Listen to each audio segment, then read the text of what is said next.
some buzzer beaters, some dramatics that went on over the weekend. We will talk about that on the program today. Also, a gold ball comes back to Memphis in the high school ranks. We'll tell you about a state championship won by the Bartlett Panthers. Today is the opening of spring football for the University of Memphis. That means the new era begins. The Charles Huff era begins today for the Memphis Tigers. We will discuss that. Matt Reiser, of course, will join us at 9:05 to talk some Memphis Tigers baseball. Tigers open up conference play. Won the first game at Tulane on Friday. Unfortunately, lost the next two as they dropped the opening series. Also, Michael Jordan at it again with Tyler Reddick. 4 wins in 6 races on the NASCAR circuit. And of course, Eli Savoy, the Tennessee Vols are into the Sweet 16. That means they won 2 games. That's going to be good for a couple of people out there. That's right. We will be giving away $98.50 a couple of different times today to a couple of lucky winners. Thanks to UTJ and the folks over at Classic Arms out in Cordova. He's opened up the wallet, and we're going to put some money into some other people's wallets today, thanks to the Tennessee Volunteers, and they're advancing to another Sweet 16. So thanks again to Classic Arms, UTJ, the entire gang out there, and keep listening because 2 chances to win $98.50 coming up today. Yeah, and hopefully Jay will be opening up that wallet a little bit wider if Tennessee can do something they haven't done under Rick Barnes, and that's get to the Final Four. They're a couple of games away from doing that. But Tennessee, of course, one of the teams that we keep an eye on here in Memphis. Another one is Arkansas. They are also into the Sweet 16. We'll give you the conference breakdown in just a few moments. Before we do all that, Jay Ham, the third member of our broadcast team. How was your weekend, my friend? Very, very basketball filled. I'm very sleepy. So am I. I tried to stay awake for that 10 p.m. Eastern start with Texas Tech and Alabama, and I didn't make it past 10 minutes. Well, really? Well, the good thing is Alabama ended it early. You didn't have to. Alabama made sure that folks didn't have to stay up too late to watch that one. They made sure that was over quickly. I was all determined to stay up the entire game, but once I watched, once it hit halftime, and as Eli said, it was a blowout, I went to bed. There was no need to stay. Texas Tech was not coming back, not without J.T. Toppin, and even with him, I don't know if they were coming back on that Alabama team last night, who didn't even need their second leading scorer because they were awesome. But it was just a great weekend. Obviously, on Friday, we talked about Thursday's games. We had some great games on Friday, but I'm going to concentrate on the round of 32, which took place on Saturday and Sunday. So we are down to the Sweet 16. But game after game after game. Yeah, there were blowouts like that Alabama blowout, but there were some just unbelievably exciting games. And I think I want to start with one of the number 1 seeds getting knocked off. So we will not have a repeat of last year. It will not be the third time in history that all 4 number 1s made it to the Final Four because the Florida Gators, who were playing so well, although they got knocked off by Vanderbilt in the SEC tournament. Maybe that was a sign. But they were getting beat bad. And then all of a sudden, they come back, and it looks like they're going to take care of business against Iowa. Iowa certainly doesn't have that firepower to come back, do they? Well, they do. And Iowa ends up winning it in dramatic fashion. Alvaro Fulgerns? How do you pronounce his last name? Fulgaris. Hits the 3. He's wide open in the corner. And Florida has 4.5 seconds, basically, to get a shot off to try to win it. They don't need a 3. They need a bucket. And unfortunately, Lee, doing too much dribbling, comes around the baseline and then just throws it in the traffic. There's no chance for a clean reception of that pass and a shot, and they go down 73-72 to number 9 Iowa. Yeah, it's once Florida came back and took the lead after the slow start of the second half when they went down by 12, you felt like, okay, yeah, they figured this out. But give Iowa a lot of credit. I mean, there's a lot of stuff from this game. For the fact that Iowa could upset Florida with Bennett Sturtz going 0 for 9 from 3-point range, there's nobody in the world that would have believed that. And that's, if you're told that, anyway, he's going 0 for 9 from 3, you're thinking, well, Florida's going to absolutely kill them. There's no chance. Yet they double Sturts. They double Sturts on that last play. They leave Fulgaris open. Well, the defense, that final position, the defense of that, the whole end of the game for Florida was, I mean, those last 2 possessions were complete disasters. The stat, like the thing that I can't get over in this game is Ruben Chinyalu's line of 0 points and 1 rebound. Yeah, you got in foul trouble early. 19 minutes. For Ruben Chinyalu to only grab 1 rebound in 19 minutes is... I honestly, I didn't even think it was possible right. like for that to happen. I'm with you. That dude is like, he normally grabs every rebound, and you to do that and hold him like that is just absolutely crazy for what Iowa was able to do. And the whole thing for Iowa is they matched Florida rebounding. That's really hard to do. I mean, Florida just dominates on the boards, and if you can neutralize them on the boards, it certainly gives you a great opportunity, despite Sturts going 0 for 9 from 3-point range. But the last possession defensively for Florida. Now, interesting to hear Todd Golden say that they were going to foul, which is, I don't have a problem with that strategy. I am okay, as he said, putting one of their role players, we're gonna try to put one of the role players in a high pressure situation. If they make both free throws, we've got the ball. The worst that happens is we go to overtime. It's worked for him before. Yeah, I have no problem with that strategy at all. Because especially when you're the better team, like 5 more minutes favors you. And as he said, we figured they were probably going to try and end it, because when you're not the better team, you don't want to go 5 more minutes. Like you would rather just end the game as quickly as possible. Give yourself 1 shot to win it. So I have no problem with that strategy as far as, hey, we were going to foul.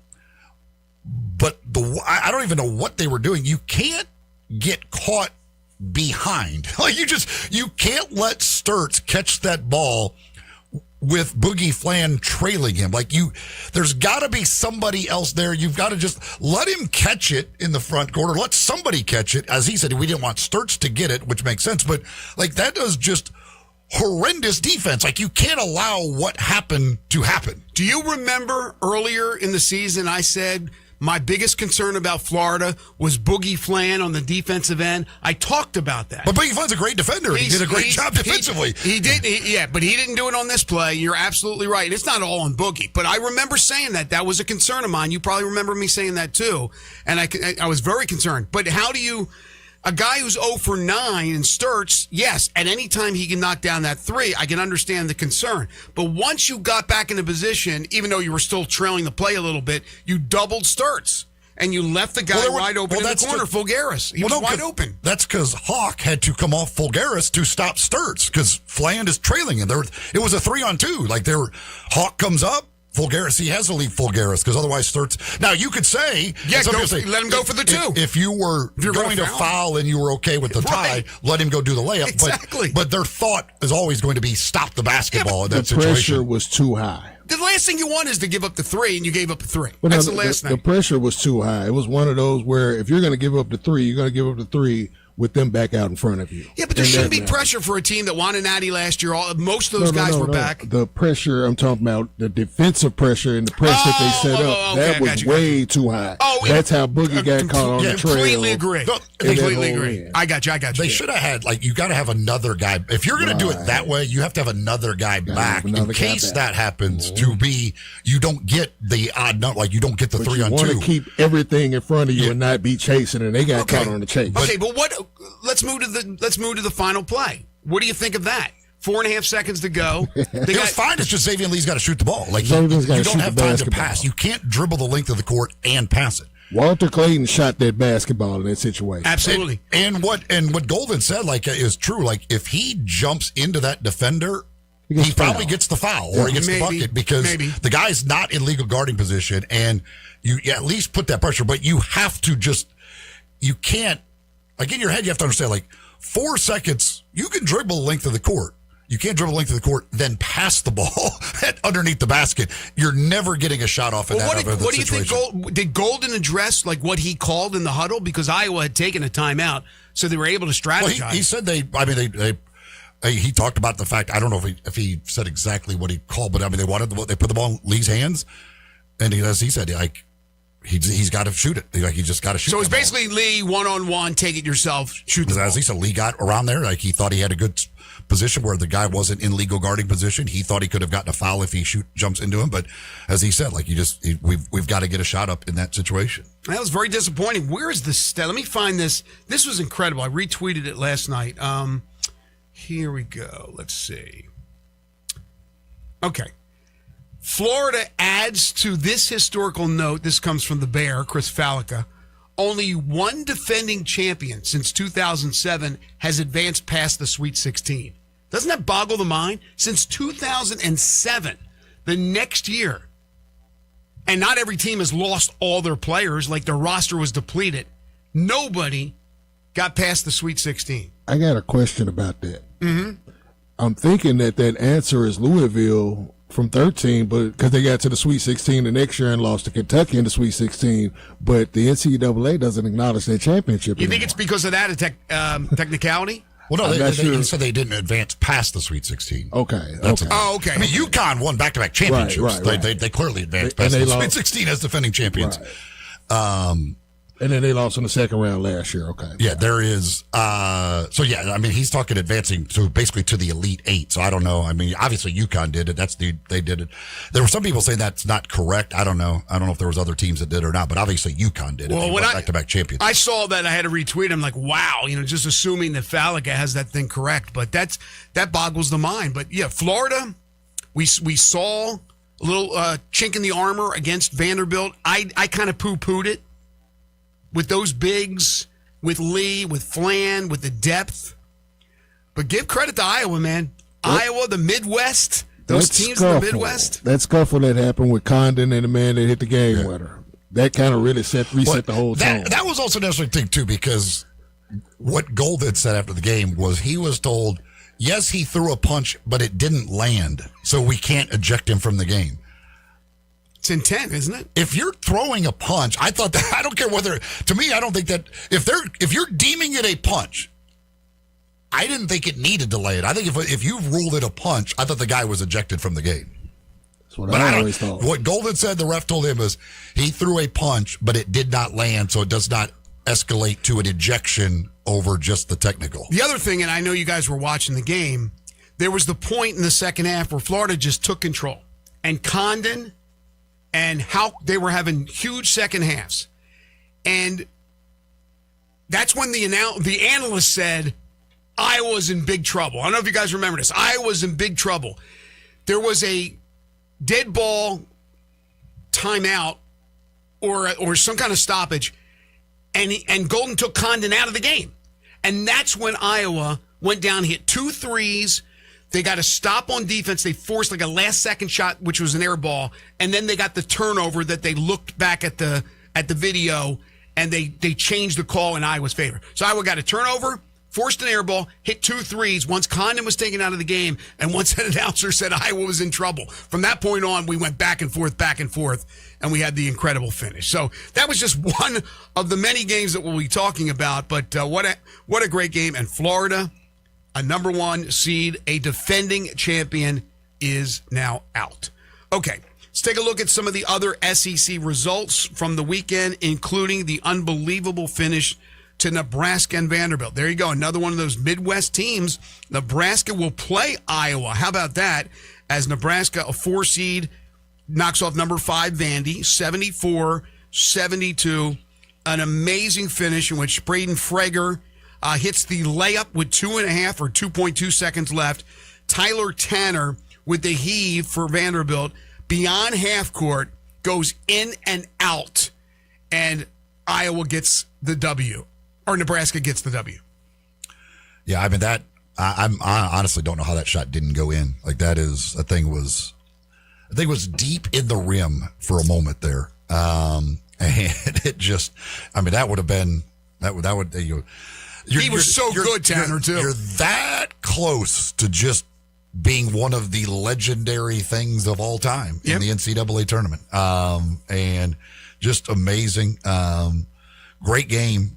And kudos to Nebraska. I mean, for having never won an NCAA tournament game, now advancing to the Sweet 16, what Fred Hoiberg has done and what that team has done, pretty incredible stuff. And that was just a fun game to watch go back and forth and to see an ending. Like that's what the NCAA tournament is all about, is like those types of endings, those types of things you hope for. I mean, terrible defense by Vanderbilt. You can't let the dude get a layup in that situation. Hoiberg, they may have been thinking there was going to be a timeout. Hoiberg let him play, and great play by them to get that layup. I mean, I'm sure from when that ball left Tanner's hand, it looked good the entire way. And to watch that happen, oh, gosh, that's got to be tough for Vanderbilt fans. The way Tanner played, I thought it was going to go in. He was fabulous. Another one of those young point guards that's just absolutely sensational. It was a great run for Vanderbilt. I still go back to their game against Memphis, and I thought, man, I don't see it. But, look, they easily could have won that game. But as you said, Nebraska doing things they've never done before. Winning in the NCAA tournament. I posed the question yesterday on Twitter because you look around at what's going on and it's maniac coach after maniac coach after maniac coach. You even had the Cronin-Hurley battle. But all these guys are like in Izzo's an in-your-face coach. Self, who's now out of it. They're all in-your-face coaches. Kelvin Sampson's an in-your-face coach. And so the question I posed was, who's the most mild-mannered coach that's still competing in this year's tournament? Is it Hoiberg? I haven't watched enough Nebraska to know. Hoiberg and Shire. I've seen Shire get mad sometimes. I mean, get upset, but he's not Krzyzewski. But Hoiberg just seems like an easy, and maybe it's because of the NBA coaching. When you're coaching in the NBA, if you're Popovich, I understand. But most coaches are not going to get into the face of their players. They're professional players. They treat them like professionals. They treat them with respect. College, I'm not saying they're disrespectful, the Hurleys of the world and all those guys, but they don't mind getting in somebody's face, and those players actually are receptive to it. That's why they go to those schools. They know Calipari's going to get in their face. But I'm thinking Hoiberg's got to be the easiest going guy, and now Nebraska's going to face Iowa. You've been in Iowa. Nebraska, we know that big red contingent. They haven't had a lot to cheer for in basketball over the years, and even lately with football. It is going to be electric. Who would have thought, right? An Iowa-Nebraska game is going to be absolutely electric in basketball. Well, that South region, I mean, you got Iowa, Nebraska, Illinois. That should clearly be the Midwest. Okay, we just flipped the names. Now Iowa State is in the Midwest, so that works as well. But I mean, you got Iowa, Nebraska, Illinois. You've got the farmers of America are the big winners in the South region. That's for sure. I mean, there's a lot of corn and beans being produced by the folks that'll be in Houston, along with Houston in their hometown. But man, oh man, that is there's a lot of flat land, very flat land represented in Houston with those three teams. The lifeblood of our country, the farmers out there doing their thing, but also playing some damn good basketball. All right, when we come back, we'll talk about Tennessee. We'll talk about Arkansas. We'll go over everything else that happened in college basketball over the weekend. If you have a comment or a question or a concern, hit us up on the Sissy's Log Cabin listener lines at 901-360-8255. Later, we'll talk about some coaching changes that have been made. We'll go around the association, including the Grizzlies, who are back in action tonight. We got spring football starting at the University of Memphis, just some of the topics that we'll be diving into. I do want to tell you folks about one of our great sponsors, Lawn Solutions. They were over at my home the other day taking care of my lawn. I don't got the big lawn I used to have. It's a smaller lawn, but the fact of the matter is there's no weeds, because that's what they do with Lawn Solutions and the Lawn Solutions Company. They take care of your weeds. They kill them. They control them. They control everything that's going on with diseases that your lawn may have. They're a fertilization company. They serve the greater Memphis area, and they have for many years. Locally owned and family operated. Give Brandon Holly a call. You may have heard his commercials. 901-867-5626 or online at lawnsolutionsinc.net. They're controlling the germination of weeds all year long. They're applying post-emergence during the summer months, and when it's cold, they're still working on your grass, even though it may be dormant. They're applying what they call pre-emergence. They can take care of any disease your lawn has, any insect infestation, dandelions, crabgrass, molds, grubworms, things that will destroy your lawn or just make your lawn look very unpleasant. Let Lawn Solutions take care of your lawn. They take care of mine. 901-867-5626 or online at lawnsolutionsinc.net. Just underway on a busy Monday. This is Sports 56 Mornings with Greg and Eli on Real Sports Talk, Sports 56 and 98.5 FM. Let Bryant Dacus and Brett Norsworthy take you home every afternoon. Sports Time on Sports 56. Weekdays from 3 to 6 here on Sports 56 and 98.5 FM. The best I-dos start with Sissy's Blue. Discover bridal jewelry worthy of your big day at Sissy's Log Cabin, along with our spectacular experience that comes with our promise of exceptional quality, service, and brilliant natural diamonds. Experience our expansive selection when you stop by any of our 7 locations or shop online at sissyslogcabin.com. Find your perfect engagement ring only at Sissy's Log Cabin, because life's too short for ordinary jewelry. Mercedes-Benz Van Center Memphis has serious vans for serious work. At 4430 American Way, they are the Mid-South source for cargo, passenger, crew vans, and custom chassis. Need one or a full fleet? New or used, they've got it. With fleet solutions and custom upfits. Certified techs keep you moving with fast maintenance, repairs, and a large parts inventory. Mercedes-Benz Van Center is your Sprinter Van headquarters. 901-237-9302 or sprintervans.com. Mercedes-Benz Van Center Memphis, part of the Tag Truck Center family. Driven to keep you on the road. Hi, this is Troy Five-Ash, owner of Five-Ash Roof Services. I wanted to take a minute and discuss advertising with you. There are so many websites that list the best service provider in your area. Even the BBB has an accredited list. You know the one thing they all have in common? A company like mine has to pay to get on that list. So that begs the question, can those lists be trusted? You know what can be trusted? History. We've been around for almost 30 years providing customers with the best service and the best products that we possibly can. So if you need a roof, siding, or gutters, give us a call. We'll come talk to you and let you decide for yourself whether or not we know what we're talking about. Five-Ash Roof Services. Best products, best warranties, and in many cases, the best price. We're fair, honest, and ethical. 367-0050 or memphisroofer.com. 367-0050 or memphisroofer.com. Five-Ash Roofing, it's what we do. We're here for you. The wait is finally over. Get ready for the grand opening of the newly remodeled Landers Cadillac of Memphis. You can shop grand opening savings at Landers Cadillac of Memphis, and you'll find there's a special deal on all the remaining new 2024 Escalades. You can get $20,000 in total savings. And they're paying top dollar for trades at Landers Cadillac. See how much you can save with the Landers Easy Pass at CadillacofMemphis.com. And remember, if it doesn't say Landers, you paid too much. Sports 56 Traffic. Good morning. This police activities had traffic a mess over here. It's been going on now for at least 45 minutes, maybe longer, on 40 westbound, right at the 240 flyover, like you're headed towards Sam Cooper. That's why traffic's been just a mess coming down 40 westbound here at Witten Road, just crawling at times here at Sycamore View Road as we check it out live. Again, that's 40 westbound. Again, just trying to get past Sycamore View Road this morning on some police activity over here. We're hoping this is going to clear up sooner than later. Hey, bridal season just around the corner. Shop local this week at Weimer's Jewelry, 7525 Highway 64. I'm Commander Chuck. You're on time traffic. Now back to Sports 56 Mornings. Morning. On Sports 56 and 98.5 FM. Here once again, Greg Gaston and Eli Savoy. Welcome back, everyone. 7:26 is the time. Talking NCAA tournament. We also had some Memphis Tigers news from over the weekend, roster news that we'll get to here in a little bit. Arkansas has moved into the Sweet 16, number 4 over number 12 High Point, 94-88. But boy, did High Point play a terrific game. That was a fun game to watch, back and forth.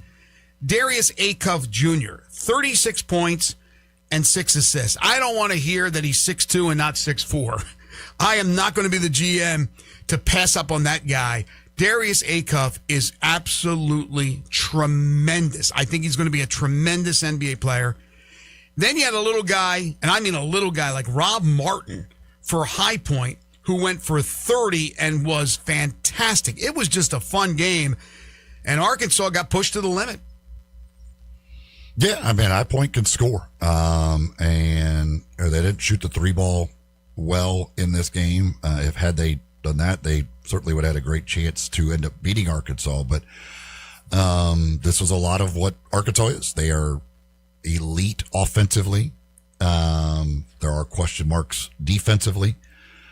That's the thing with Darius Acuff. He is certainly elite offensively, and there are questions about his defense, but he and Malik Thomas were both fantastic. Malik Ewan, another double-double. He's been a beast on the boards recently. Billy Richmond doing his thing. I mean, that's, again, offensively, they can score with anybody. It is that is a terrific offensive team that, on any given night can outscore anybody in the country. We'll talk about the Sweet 16 matchups a little bit later on, but any surprise that when the early line came out, Arizona was an 8.5-point favorite over Arkansas? Not the fact they were favored, but 8.5-point favorite. Maybe a little bit. I just think, to me, Arizona and Michigan are the two best teams in the country. And so I look at those two as a decent-sized favorite kind of against anybody. We saw Arizona, and we'll talk about them, get pushed to the limit by Utah State. I just think it's a lot of points. What about you, J-Ham? What do you think about that one? I think it's fitting for them to sucker us in to take that. You mean Vegas plays games? Is that what you're saying? Way too many.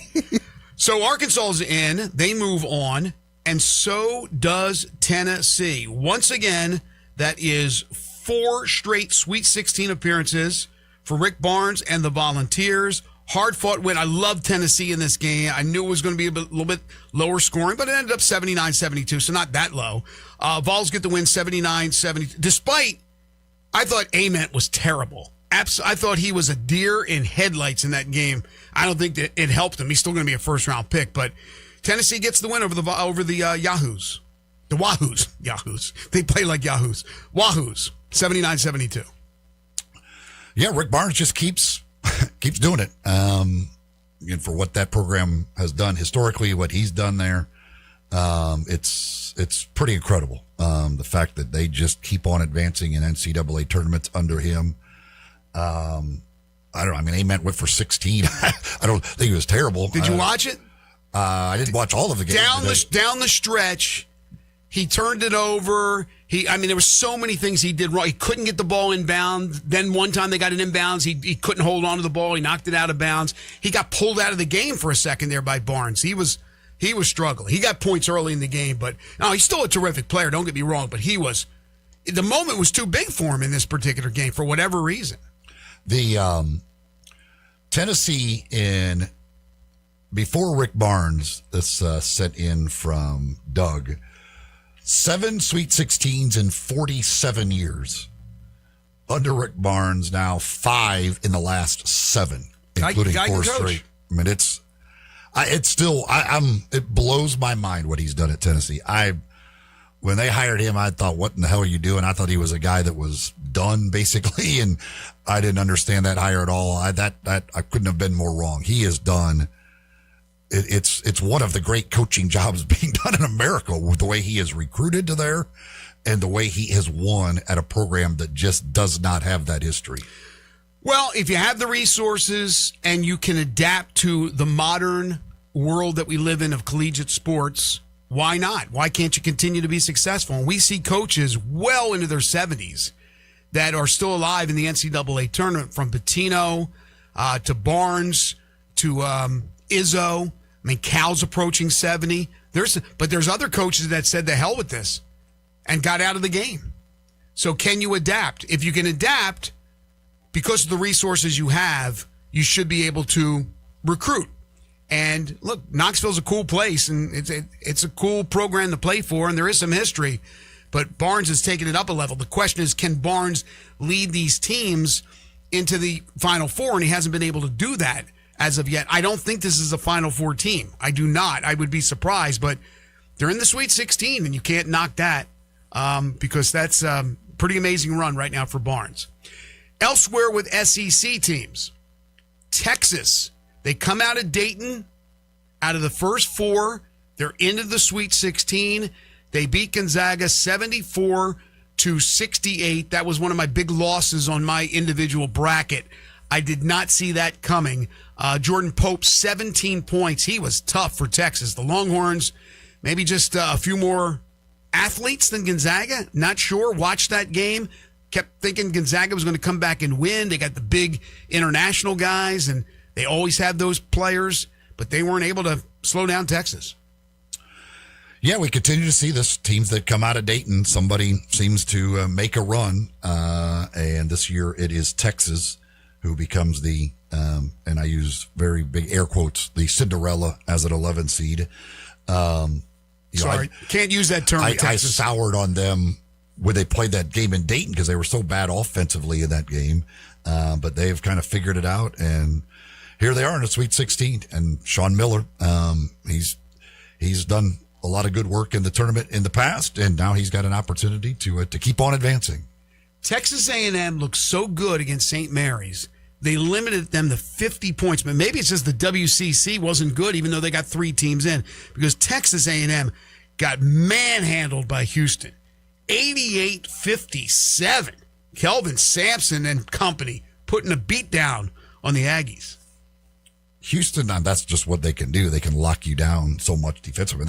That's Houston doing that with Kingston Fleming's going for 9 points. They went 8 for 31 from 3-point range. Like, they didn't do anything special at all on the offensive end. Yet they somehow put up 88 points and won by 31. I mean, Houston is now with Florida out of that bracket as well. I mean, they're playing in Houston. This sets up very well for a return trip for Houston back to the Final Four. Man, do I love Kelvin Sampson. He is such a good coach. Those players love playing for him, and he's an in-your-face coach. But Kelvin Sampson, year in and year out. Iowa State playing without an All-American, Joshua Jefferson, who hopefully will be able to come back in the Sweet 16 for the Cyclones. But they beat Kentucky 82-63. And certainly Mark Pope isn't getting fired, but the heat is rising in Lexington. That game at halftime, you knew, was bad signs for Kentucky. I mean, Iowa State couldn't have been much worse in the first half. They shot the ball horribly. And yet they hit the 3 at the buzzer to give them a 1-point lead. It was like, you knew that was not going to continue for Iowa State. And that's, if Kentucky couldn't beat, they should have been leading by double digits probably at halftime with the way Iowa State shot the ball in the first half. With the fact that they trailed, you knew that was probably not going to go well in the second half for Kentucky, and it did not. And Tamin Lipsey was absolutely awesome in that game.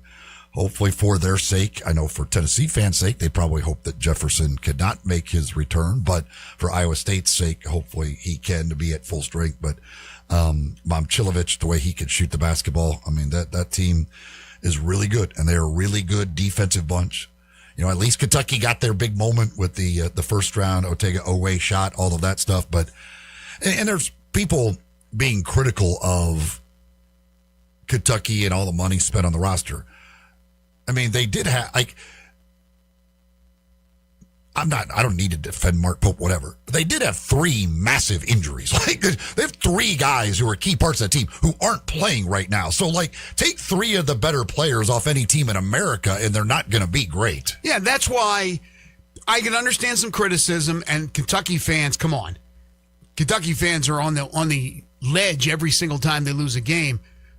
But I thought Pope was, so far since he came to Kentucky, since he's back at his alma mater, I think he's been good. He's not been great. But then when Cal leaves and now he's doing what he's doing at Arkansas and they're still alive, that just adds fuel to the fire. But I saw some of the national writers, like, they graded out Mark Pope so far, his tenure at Kentucky. And what I saw was like pretty much a B, B-, B+. I'm fine with that. I don't think he's failed. But Kentucky fans don't accept That's what I'm saying. That's the problem. They don't. They're ready to jump off the building. The stat, this blew my mind when they were talking, that this is the first time in Kentucky's history that they've gone 6 straight NCAA tournaments without advancing to the Elite 8. Yeah, it's wild. Like, I mean, what? It's just the Elite 8, not like made it to the second week. They've been to the Elite 8. They've never gone 6 straight tournaments without an Elite 8 appearance. That's a blue blood right there. By the way, you mentioned Iowa State, who did shoot better in the second half. Kentucky still outshot them 47% to 46%, and they both hit 9 threes. The difference in that game, Kentucky turned the ball over 20 times. Iowa State, 7.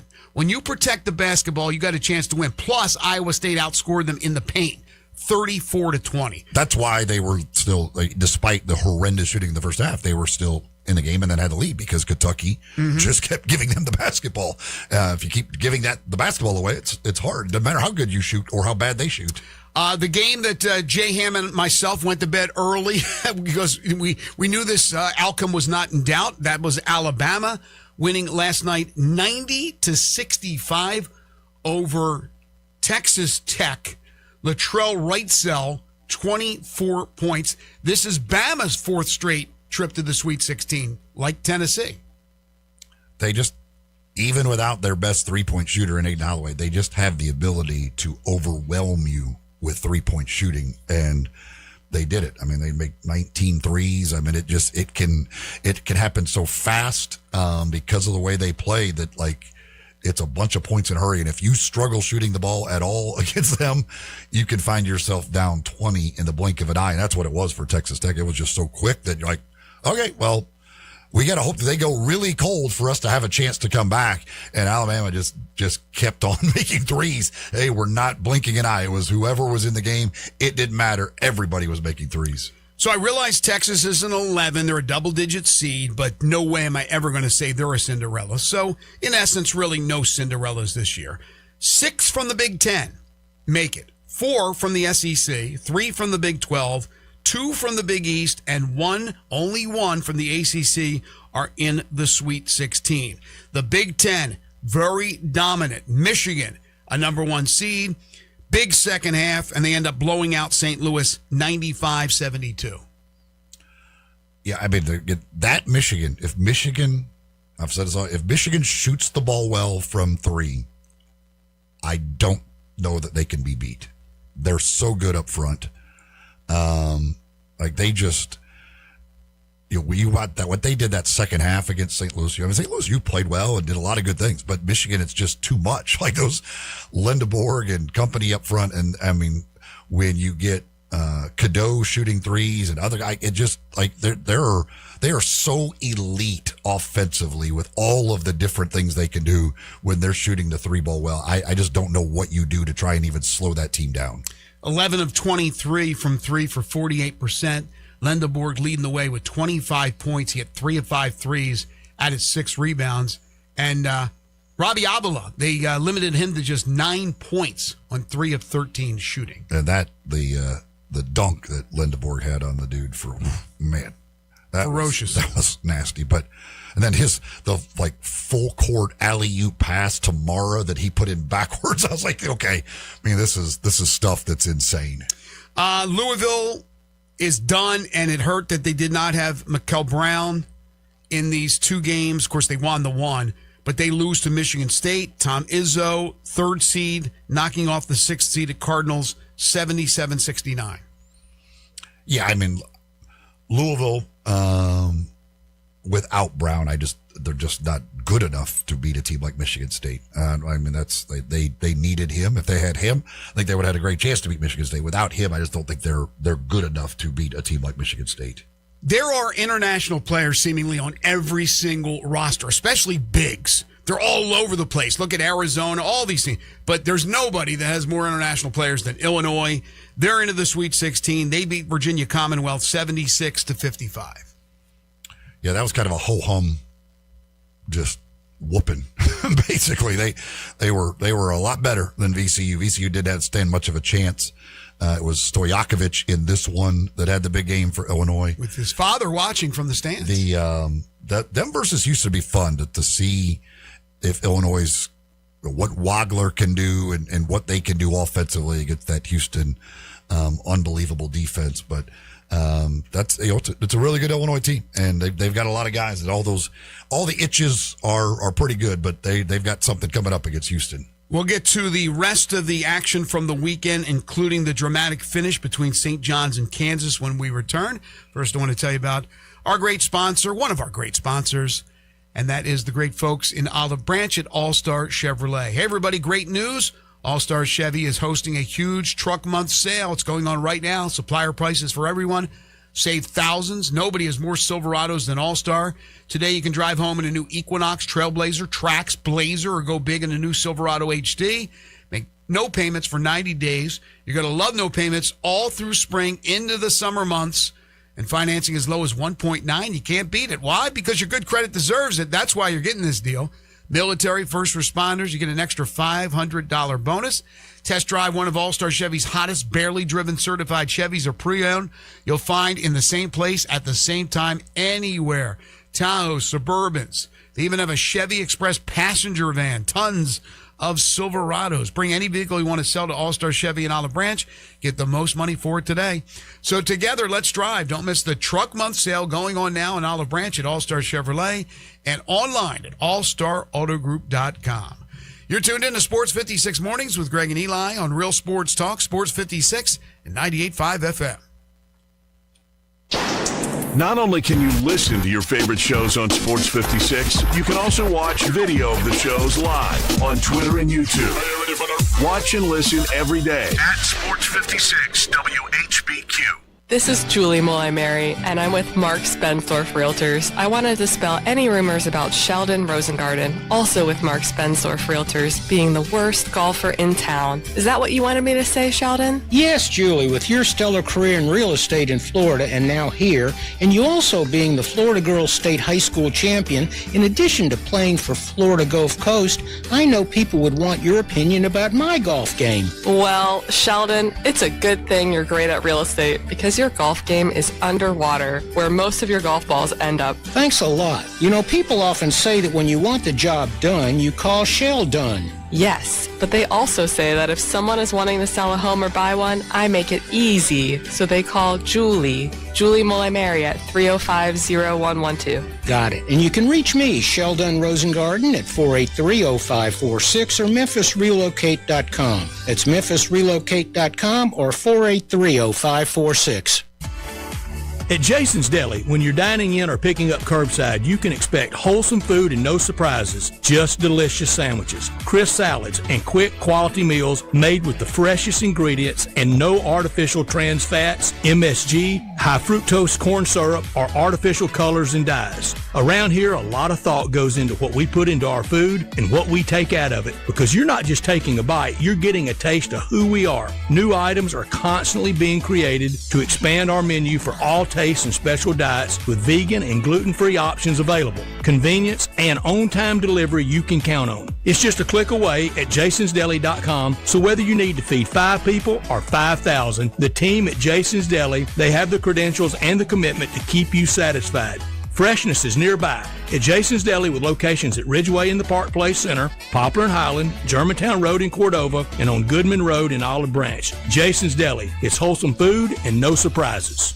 Unlock your new go-to spot, Codes Dispensary in Steele, Missouri, just over an hour from Memphis. When you're ready for a legal, reliable option, they're right up the road. Explore the full menu of top-shelf products in-store and online. Short on time? Order ahead and cruise through the drive-thru for a quick pickup. Stack rewards while you stock up with Club Codes. Earn points for every dollar spent. Codes Dispensary, now open in Steele, Missouri. Supreme Cannabis, that's worth the drive. Learn more at CodesDispensary.com. That's CodesDispensary.com. Listen up, Rebel fans. Your next winning drive starts at Landers Ford in Collierville. Their game plan is simple. Find you the most savings possible. Make a trade, lower your payments, or let them buy your vehicle even if you don't buy from them. That's how you keep moving the chains. Just like the Grove on game day. Fans all across the Mid-South keep coming back to the #1 Ford dealership in Greater Memphis. See them today in Collierville or online at LandersFordMemphis.com. When you own a Landers Ford, you get the support of a certified service tech with the Landers Ford Remote Service Experience Program. They pick it up, drop it off, or fix it on the spot, so you're never left watching from the sidelines. To finish the drive, the iconic Landers Easy Pass always brings more for your trade and the biggest discounts to put you in victory formation. And now, straight from the 1977 Ole Miss football team that took down #1 ranked Notre Dame, the final snap of the day from Landers Ford President Don Kitchens. If it doesn't say Landers, you paid too much. As reported on Ford's 2024 total new vehicle retail sales report, Memphis market Now back to Sports 56 Mornings. Good morning. On Sports 56 and 98.5 FM. Here once again, Greg Gaston and Eli Savoy. Welcome back, everybody. Hour one here on Sports 56 Mornings, looking back at the weekend results in the NCAA basketball tournament. We'll get to the Sweet 16 matchups and the odds and all that good stuff in hour two. Duke beat TCU 81-58. It was close in the first half, and then the Dukies ran away with it in the second half. Yeah, I looked for a while there like TCU really make that a game, but Duke got it going. And Cam Boozer, just another simple double-double. Very efficient, 7 of 10 from the field, 19 points, 11 rebounds. That Duke St. John's battle could be a lot of fun with what St. John's has up front. That is one that I'm really looking forward to in the Sweet 16. Well, Gungba came back and played, and they have to have him because he's a man, and St. John's have men. Man, oh man, we're going to get to St. John's in a second. But to watch the bigs with St. John's and Kansas, it was like tight end after tight end, NFL tight end. That's what it looked like. Those are the guys when I talk about when I put together, if I had a chance to put together my team, I want 2 big monster guys. They don't have to be 7 foot, but just you come down the lane, they're putting you on your keister. I need 2 of those guys. And that game, that seemed like that's all there was. So before we get to that one, it was Purdue, number 2, knocking off number 7, Miami. Great run for Jay Lucas in Miami. What a turnaround from what happened last year with the Hurricanes. But Purdue just too much, a veteran team. That was Matt Painter's 500th win, 79-69. Yeah, Trey Kaufman-Wren was fantastic. Fletcher Lawyer was amazing shooting the basketball. Missed 1 shot in the game. Perfect from 3, perfect from the free throw line. Again, they've got Purdue with what they've done here, Big Ten tournament. Again, this was a team that was the number 1 team in America early in the year, and it looks more and more like they're kind of figuring things out and getting back to what they're capable of being. I think they just got a bad luck in the fact that they're in Arizona's region, but they are certainly more than capable of making the Final Four. Speaking of Arizona, 78-66 winner over Utah State. That got really close down the stretch. I think it was maybe a 5-point game, 6-point game I was watching, but Utah State could not stop Arizona. And Burries is another great young player that's going to go high in the draft. Yeah, he hit a massive 3 from deep late in that game to kind of really put them in control. And I don't think Arizona really played that well at all, and they win by 12. I think Arizona is really good, really good. Well, I feel Arkansas is going to beat them, but we'll see. Koa Pete did not even play that well in that game. You're right; they didn't play that well, and still ended up winning by 12. They pulled away at the end. UCLA and Connecticut. That game was close in the first half, and then it was all about Alex Caravan, who went for a career-high 27 points. He's been there. He's done that. One of the most experienced players in the country. Connecticut beats UCLA 73-57 in the battle of madmen coaches. Yeah, solo ball, 0 points. Malachi Smith, 2 points. And they get a win by 16. I mean, Caravan was great. Braylon Mullins, their freshman, was fantastic. I mean, and then obviously the defense and what they were able to do. And anytime you're holding somebody to 57 points. Now, again, UCLA without their best player in the game, so they were limited. I mean, that's, again, continue to see injuries for a lot of these teams that are playing a big part in the way this thing unfolds. And then the great game between St. John's and Kansas. Dylan Darling getting a layup at the buzzer. You talk about dramatics. St. John's advancing, knocking off Kansas. After the game, Bill Self saying that he's not sure about returning. He's going to talk with his family. He's obviously dealt with health issues. He says he loves coaching. It's not about that. It's not about the modern game or anything like that. It's all about the health. And that would be huge if Bill Self ends up stepping down and retiring. But St. John's advances with Rick Pitino. Young Rick Pitino just getting his feet wet in this coaching game. Well, as bad as Florida's defense was in the final possession, I think Kansas takes the cake for that. How you let a guy catch the ball at midcourt and just go do a layup is beyond me. Well, I mean, that is as bad as it gets. Well, it's how about Memphis letting the kid Brumball go full court and get a layup. So that's one that'll top that. But you're right. With the importance of the game, to allow that to happen, it's just unbelievable. Somebody missed an assignment. Somebody did something wrong.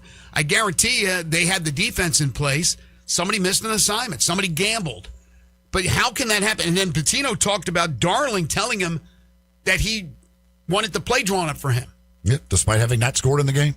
How about that? But, I mean, somebody's just got to step up and stop the ball. Like, you can't let the guy, once he's coming, you can't let him go all the way to the rim. It's a simple thing. Stop the ball. Line if you got to. Yeah, stop. It's a very simple coaching thing. Get in front of the guy. The ball. That's the number one. It's what Florida, that's the problem with Florida, is they had to have a guy step up to stop the ball, leaving another guy open. Like, you can't let the guy do a layup that's going to win the game. I mean, that is so bad by Kansas. But if Bill Self, I mean, after the year we had in coaching changes in college football, there is a realistic possibility that both North Carolina and Kansas change coaches in basketball, which is mind-boggling if both of those jobs come available and what domino effect that could have around college basketball. Huge programs, blue blood programs, winning programs. Like some people, I don't know if they still consider Syracuse a blue blood in basketball, but they haven't won in a long time, and they made a coaching change. But you're right, North Carolina and Kansas, Katie bar the door. So here are we'll get to the matchups and the point spreads, the early lines from Vegas to start hour number 2. We got Tiger Hoop news we'll get to, coaching news from around college basketball. We'll get into the NBA as well. But here's ESPN's Sweet 16 ranking of the best team to the 16th team. And tell me if you agree or disagree. You don't have to do every one, but Arizona 1, Michigan 2. Absolutely agree. Duke 3. I would agree. Houston 4, Illinois 5. Iowa State 6. Then Purdue. But it depends on Iowa State. If Jefferson's healthy, I would put them ahead of Illinois. Okay. Purdue 7. Michigan State 8. Michigan State seems like the team that nobody's really talking about, and we know every year he puts together a really good team, some better than others. I haven't watched Michigan State for 1 second, I'll be honest with you, but they just keep winning. Number 9, St. John's. Scary team. Number 10, UConn. 10, UConn. Scary team. Arkansas 11. Alabama 12. Nebraska 13. Tennessee 14, Iowa 15. You got that Nebraska-Iowa game coming up. And Texas is 16th. Of the 4 remaining SECs, would you rank it that way with Arkansas ahead of Bama, ahead of Tennessee, ahead of Texas, in that order? I would definitely put Arkansas first, Texas last, Alabama, Tennessee. Again, Alabama is such a wild card. I mean, if they come out and shoot the threes like that, yeah, they're as good as anybody in the country. But if they don't, again, and they're more than capable of it, even without Holloway. But yeah, I mean, so I just think what their ceiling is and what they're capable of, then I would put, yes, Alabama ahead of Tennessee. Purdue, I think, probably should be higher on that list too. Again, Purdue's so talented. They've got they got all these guys who have just been through this, done that, been there. I mean, guys who have played 1 million college basketball games, 1 million NCAA tournament games. So that one, again, they're in a bad draw because they got Arizona, but Purdue probably should. Like, I think Purdue's probably better than Illinois. Yes, they were just forgotten because they hit that little spurt where they struggled mid-season, and people forgot that they were the preseason pick. Folks, if you've got a business, you always want that business to look its best. And over the winter, the exterior of your building, your sidewalks, your driveways, all that stuff can get a little yucky with mildew and other dirt just building up. Well, if you want to get rid of all that and make it look its best once again, give a call to Hall Power Washing Solutions. Hall Power Washing Solutions. Yes, for your business or for your home as well. Spring cleaning time. You want your home looking great, your driveway, your sidewalks, your patio, your deck, your fences, your house, your roof, all of that stuff. Hall Power Washing Solutions can get it looking its best. All you got to do is go to hallpowerwashingsolutions.com. Right there on the website, you can see examples of some of the great work that they do. You can also give them a call at 258-1399, 258-1399. Roderick Hall, great guy, Bartlett native, and he's been doing this for a long time, and they will get your home, your business, the exterior looking absolutely fantastic. Like you won't believe how clean it is. Again, you've got pictures of some of the work that they've done at businesses around the area right there on the website. You can contact them to get a quote right there on the website, or again, you can give them a call as well. Top tier power washing that will restore your property to its just original brilliance. That's what they're about at Hall Power Washing Solutions. So again, go to Hall, that's Hall, hallpowerwashingsolutions.com, or give them a call for a quote today to get your home or business looking its best. 258-1399, Hall Power Washing Solutions. We are just getting started, and we got money to give away as well. You're tuned in to Sports 56 Mornings with Greg and Eli on Real Sports Talk, Sports 56 and 98.5 FM. Add a little fun to your lunch break. Join Johnny Radio for Sports 56 Happy Hour from 11 to 1 every weekday on Sports 56 and 98.5 FM. Long life is wonderful, but it comes with changes as you age. So when you're ready to change your home, Town Village Audubon Park is the perfect choice. Incredible location, amazing amenities, including a pool, all-inclusive dining, and on-site medical care so you can age in place. Monthly rental with no buy-in lets you make current choices. Apartments include full kitchen, washer and dryer, bi-weekly housekeeping, and all basic utilities. Landscape courtyards make it easy to get sunshine and fresh air. Gated parking keeps you ready to go. And the Town Village Dog Park keeps your fur baby close by your side. Hi, I'm Max. My wife Jean and I moved into Town Village Audubon Park 18 months ago. It's the best decision we ever made. We have made friends here and take part in lots of social activities. It's a comfortable life. So if you're thinking of making a change, come see me and Town Village Audubon Park. I think you'll like it as much as we do. And look, new friends.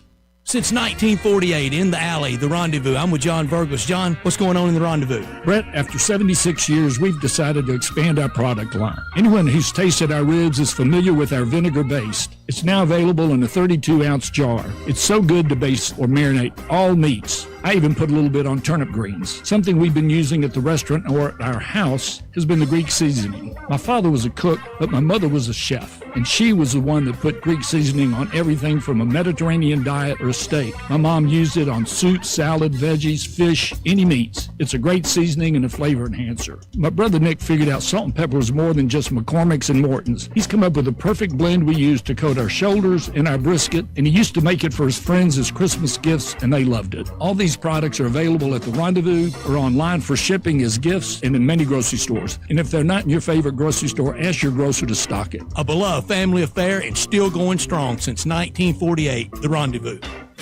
Remember when a spring day meant sunshine, animals, and nowhere you had to be? At the Memphis Zoo, spring break is the perfect excuse to get outside and explore. Meet adorable new animal babies, hop aboard the zoo train, take a spin on the carousel, or soar above the zoo on the zip line. Discover new foods and retail along the way, and grab a classic Motorama souvenir. Bring the kids, meet friends, or enjoy a quiet afternoon. The Memphis Zoo, creating adventures, saving wildlife. I'm Gary York. I'm the service director at Lexus of Memphis. Our service department wants to be more than just a place where you get your oil changed. We do glass repair, windshield replacement, recalibration of your camera and sonar systems, even wheel repair, tire replacement, all the things you would expect from a luxury automotive dealer. Please check out our website. You can schedule your appointment, check out our specials, hours of operation, or if you'd like to do it in person, please reach out to one of our associates at 901-271-5199. Men, if you're tired of relying on pills and want lasting, natural performance in the bedroom, Bluff City Health and Wellness offers Apex RF. Backed by clinical research, this discreet 15-minute, non-surgical treatment boosts blood flow, sensitivity, and confidence. No pills, no needles, no side effects. Appointments are filling fast. Call Bluff City Health and Wellness today at 901-800-7606 or take the ED quiz at bchwonline.com. Bluff City Health and Wellness, your confidence in the bedroom naturally. Listen each and every Sunday morning at 10 a.m. and join Ottawild Presbyterian Church for worship. Ottawild is a PCUSA church located in Midtown Memphis. Sports 56 traffic. Good morning. Still a little bit slow over here from this police activity coming down 40 westbound. Just trying to get past Sycamore View Road's been a challenge for over an hour. Again, they still have a lot of flashing lights over here on 40 westbound. Trying to get on that 240 flyover like you're headed towards Sam Cooper. It really caught everybody off guard over here this morning with this police activity over here on 40 westbound on that 240 flyover. Again, it's struggling as we check it out live on 40 west. Just trying to get down past Sycamore View Road. Hey, bridal season just around the corner, so shop local at Weimer's Jewelry, 7525 Highway 64. I'm Commander Chuck with your on-time traffic. We are Sports 56, WHBQ Memphis, and W253DF Memphis, with Dave Woloshin, weekday mornings from 10 to 11. Now back to Sports 56 mornings on Sports 56 and 98.5 FM. This hour is brought to you by James Gaddis Jewelers. Diamonds are forever. Woo! Here once again, Greg Gaston and Eli Savoy.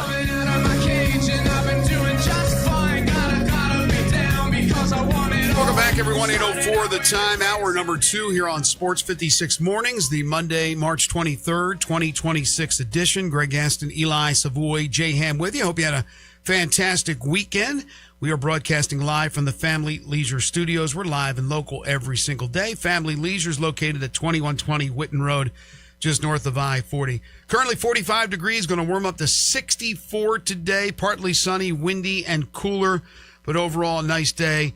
And then tomorrow, about 65 degrees, pretty much the same, maybe a little bit more clouds tomorrow. 77 Wednesday, 86 for a high on Thursday. By the way, did you guys book Trump for today? Did we got him coming on the show? I did not. Did we?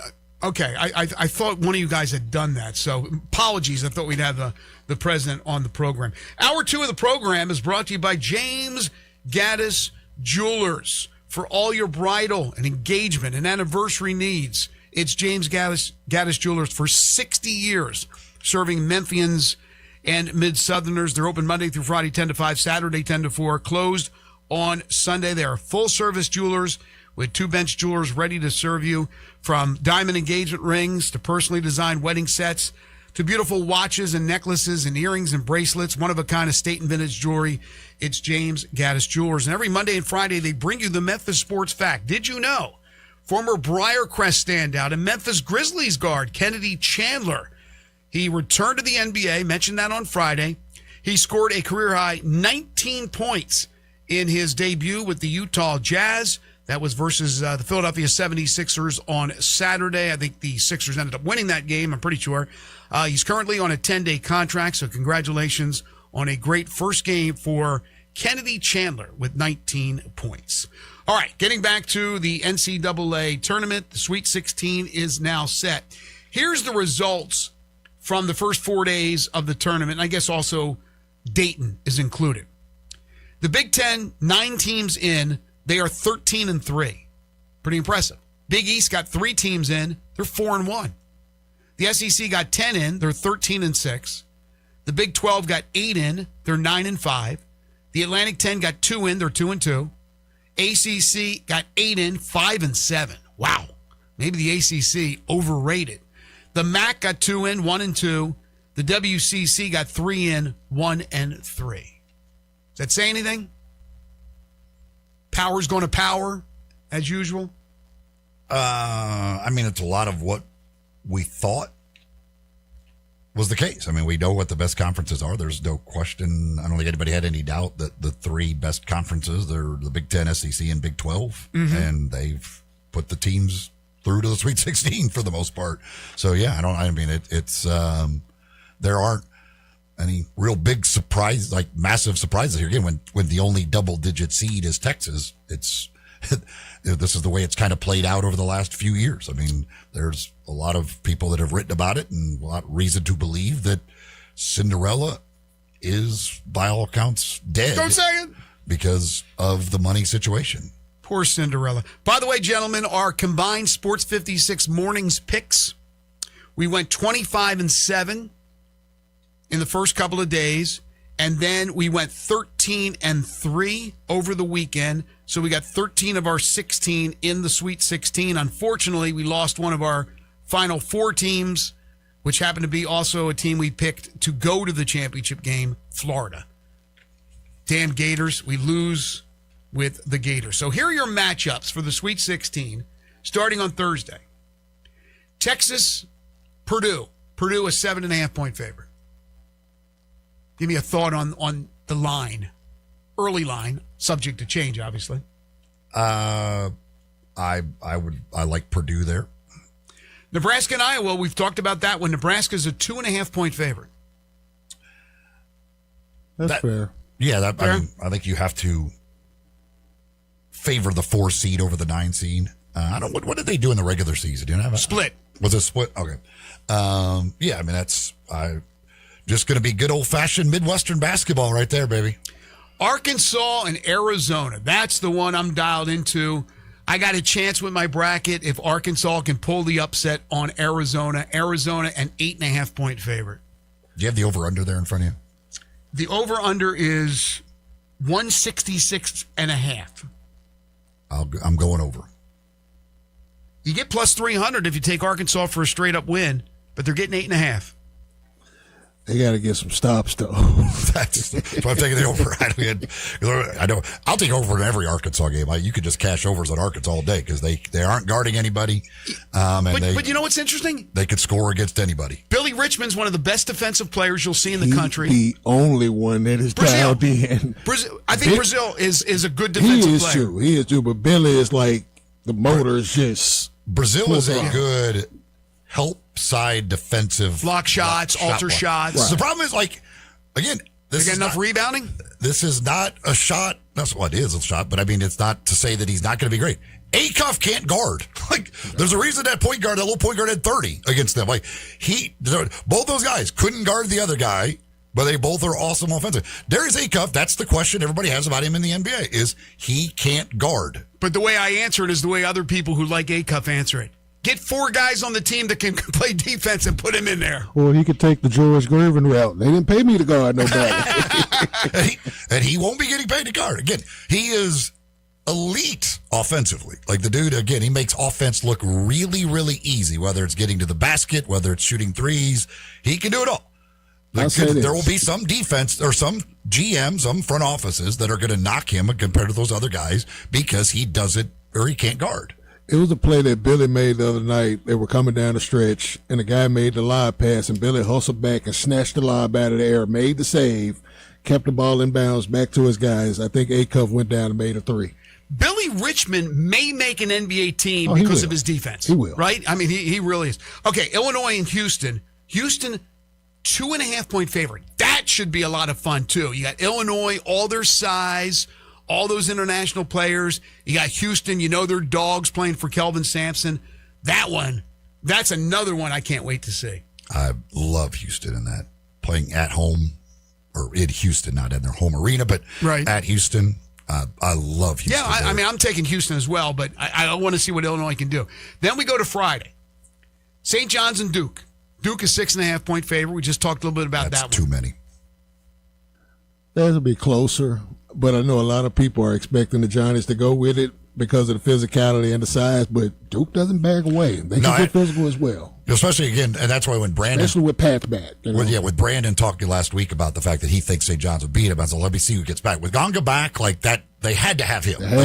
Without him, there was not going to happen. Right. But, because then they would just beat the crap out of Boozer. They would literally just beat the hell out of Boozer and say, hell with it, we're good. They're a completely different team when Pat's on the floor, especially because now they can guard. They can keep things in front of him a little bit better, and he can do some things on offense. He's first-round pick, too. And I'm not going to ever doubt Rick Pitino. Like in a big matchup, everything else, I'm not going to doubt Rick Pitino. So I think they've got a great chance at beating Duke, but I certainly think I would never give 6.5 from Duke. That's for sure. Alabama 4 against number 1 Michigan. Michigan 10.5-point favorite. It's a lot of points. Give me the over. Give me the over, and I'm probably going to take the plus 10.5. I think that's a little rich. What's the over-under on that one?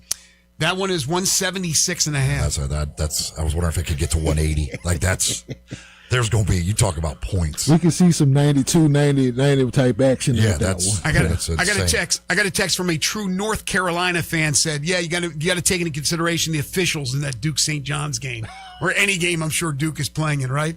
Michigan State, UConn. That's a 3 versus a 2. Michigan State being the 3. UConn a 1.5-point favorite. If they shoot the threes, which they had struggled a bit over in their first game, I guess was Friday. If they shoot the 3 like they did yesterday, Caravan's hitting threes, and the young kid, what's his name, Mullins? Mullins, yeah. But that was the only 2. Like they went 8 of 24 from 3 yesterday. Yeah, 33% was better than they did the other day. But certainly, it was all Caravan. Solo Ball was 0 for 5. They ain't winning with Solo Ball scoring 0 points over Michigan State. Again, that's a 1.5-point UConn line. That over-under is 137.5. And then Tennessee and Iowa State. Iowa State, a 4.5-point favorite. That totals 138.5. What do you think about that one? 138.5. With the way those two teams defend, that'll be hard. That could be hard to get to 138.5.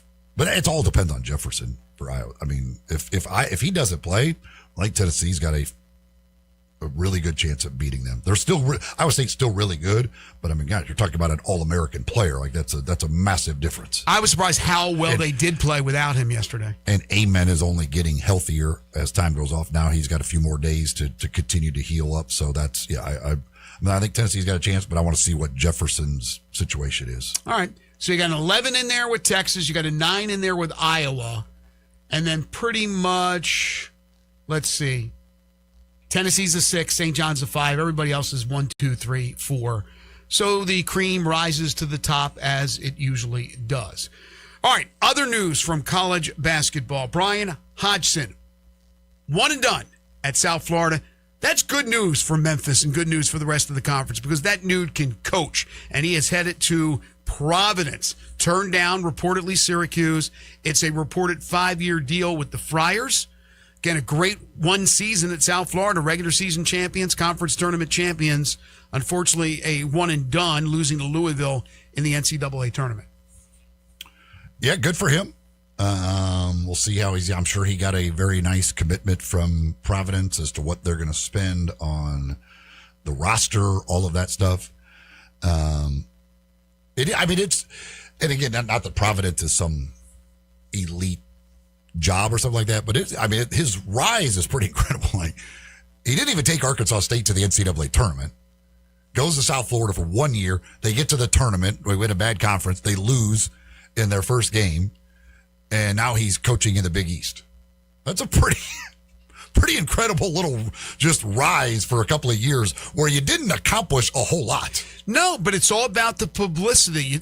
His name gets out there. People see what South Florida's doing.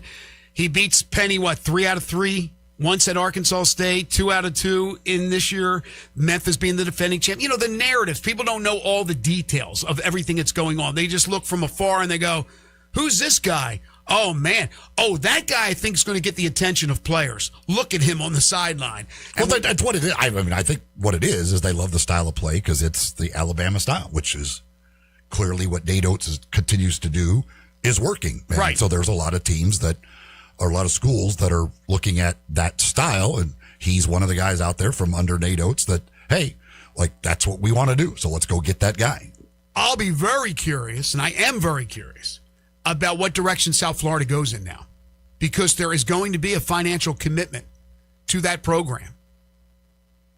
And so what are they going to do? They got a chance to continue in the right direction.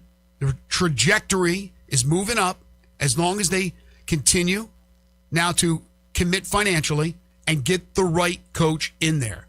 So that's one that everybody's going to keep an eye on in the American Conference. Other coaching news. It appears Jerry McNamara will end up at Syracuse. What a job he did at Siena. I don't think that's a surprise whatsoever. Another former Syracuse player. Didn't work with Red Autry, but we'll see what happens with Jerry McNamara. It looks like that's what's going to happen. Yeah, that's, again, a lot of these schools love to stay in the family anyway, and then when you've got one that's in the family that's having success at a lower level, no surprise that they would go that route.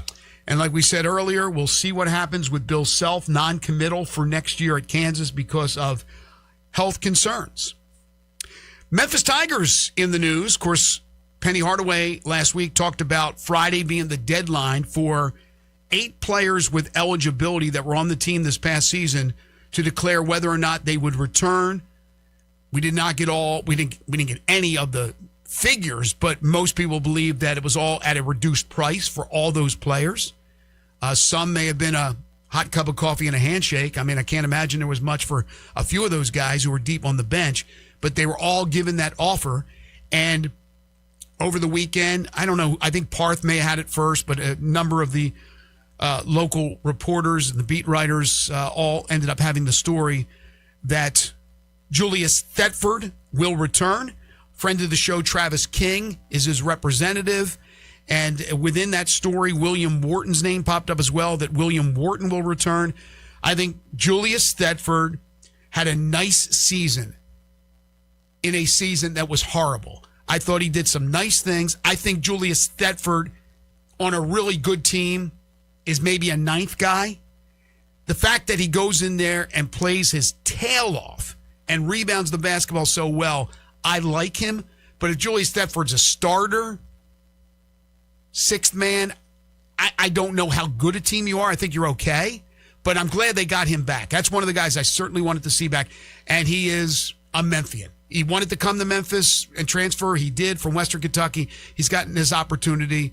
I like him a lot. Wharton is the guy that I said on the first time I saw him was, I think, one of the games that I was broadcasting on ESPN Plus.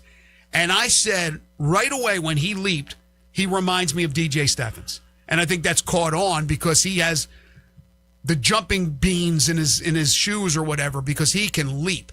But he's got a long way to go. So they're going to take a flyer on him. Don't have a problem with that.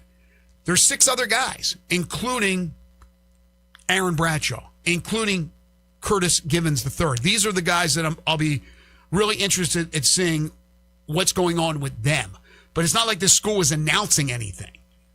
They announced that there's going to be a deadline, but they haven't announced who met the deadline. Was the deadline stretched longer? We don't know. But again, it has, and even I think Penny or I guess maybe what did the guys reported, like, you could put the deadline, but again, just because they say they're coming back does not mean they're absolutely coming back. Right, because you have the they can still get into the portal. Portal. I just said Jack Pirtle's chicken. The portal does not open until April, is it 7th? Yes. So, yeah. So you can give them a deadline. I don't know how you can get them to commit because you're right. It's not, there's nothing you're signing that's not. I mean, you could get them to sign whatever binding. Deal and however, whatever want to buy out and stuff you want to put in there and all that. But I mean, but again, a guy said, yeah, I'm planning on staying, but he could easily decide that he wants to leave. Okay, but how about if they do have something in writing that's binding?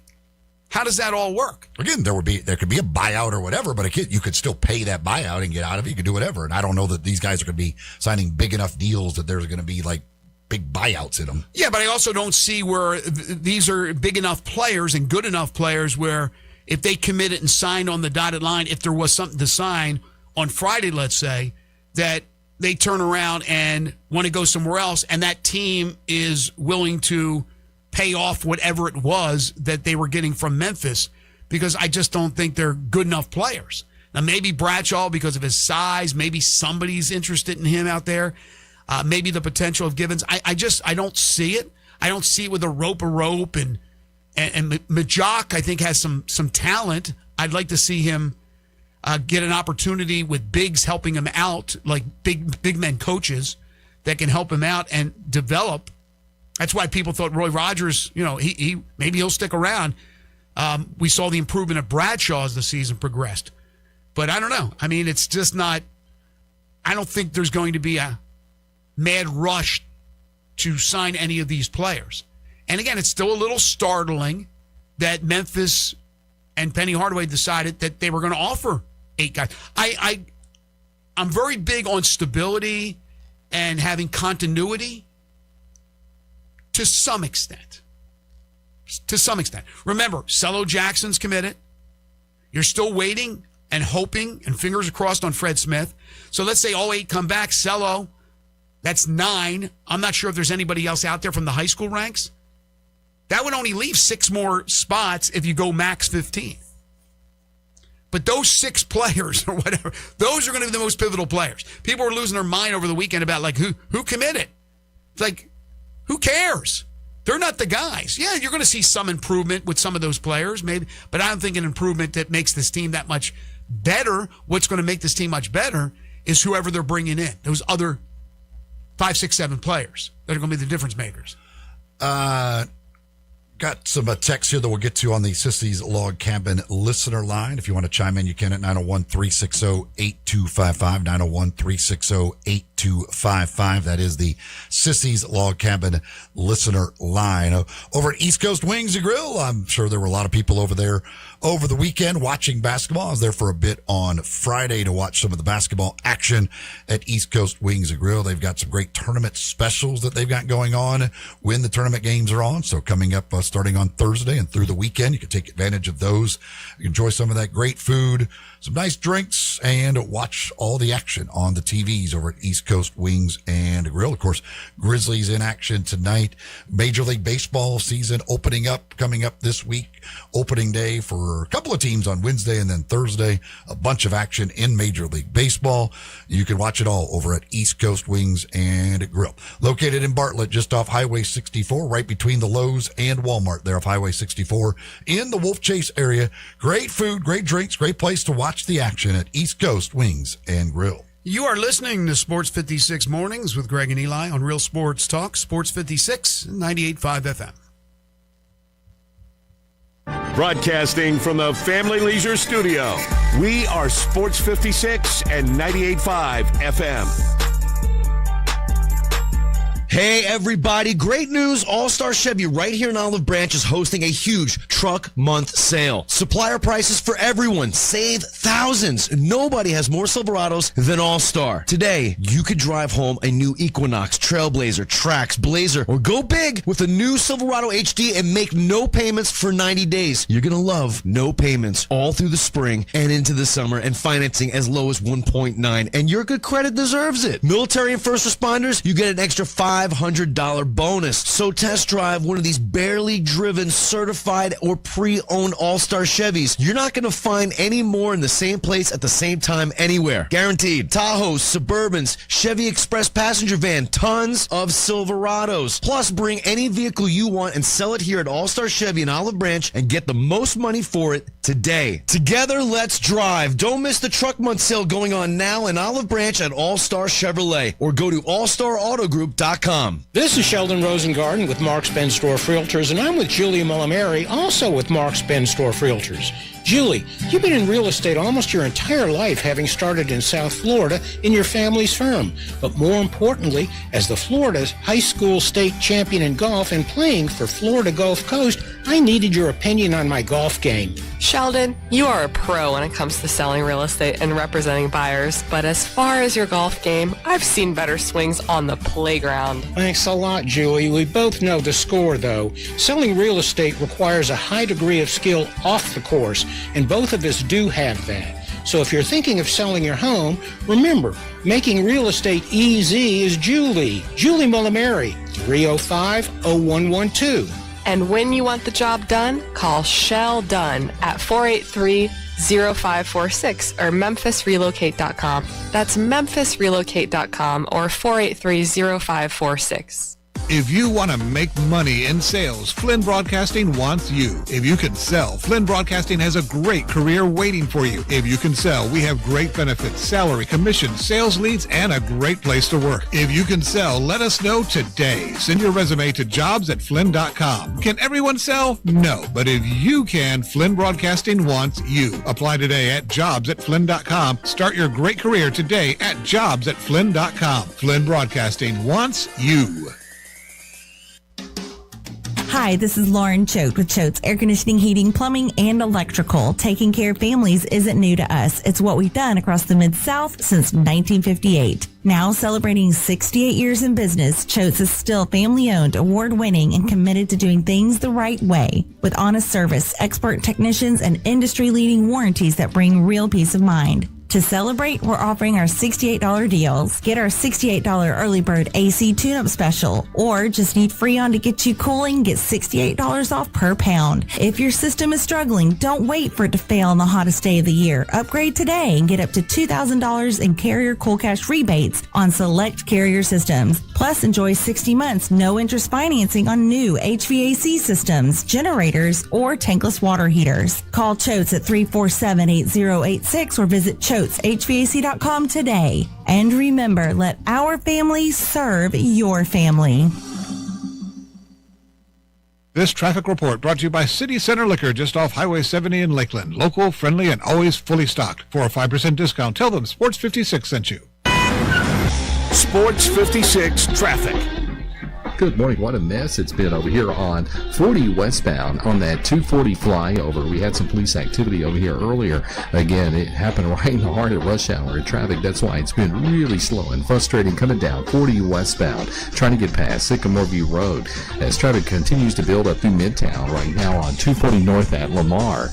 Bridal season just around the corner. Shop local at Weimer's Jewelry and save a lot of money at 7525 Highway 64. That's Weimer's Jewelry. Stop by and see David this week. I'm Commander Chuck with your on-time traffic.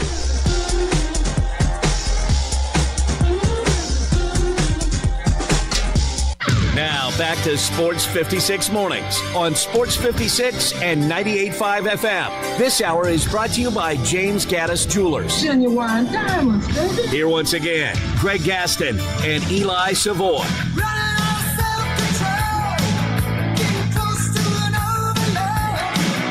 We were talking earlier about Brian Hodgson going to Providence from South Florida and Bill Self contemplating retirement depending on his health issues. A couple of other coaching notes. Forgot to bring up Hubert Davis, who could be out. Conversations are taking place. Could be out at North Carolina. Nothing definitive yet. But I'm looking at Bet Online. They're odds-on favorite to get the job. Todd Golden, the Florida coach, at 3-1. Mark Byington, what a job he did at Vanderbilt, 5-1. TJ Otzelberger at Iowa State, 5-1. Nate Oates at Alabama, 6-1. Dusty May at Michigan, 7-1.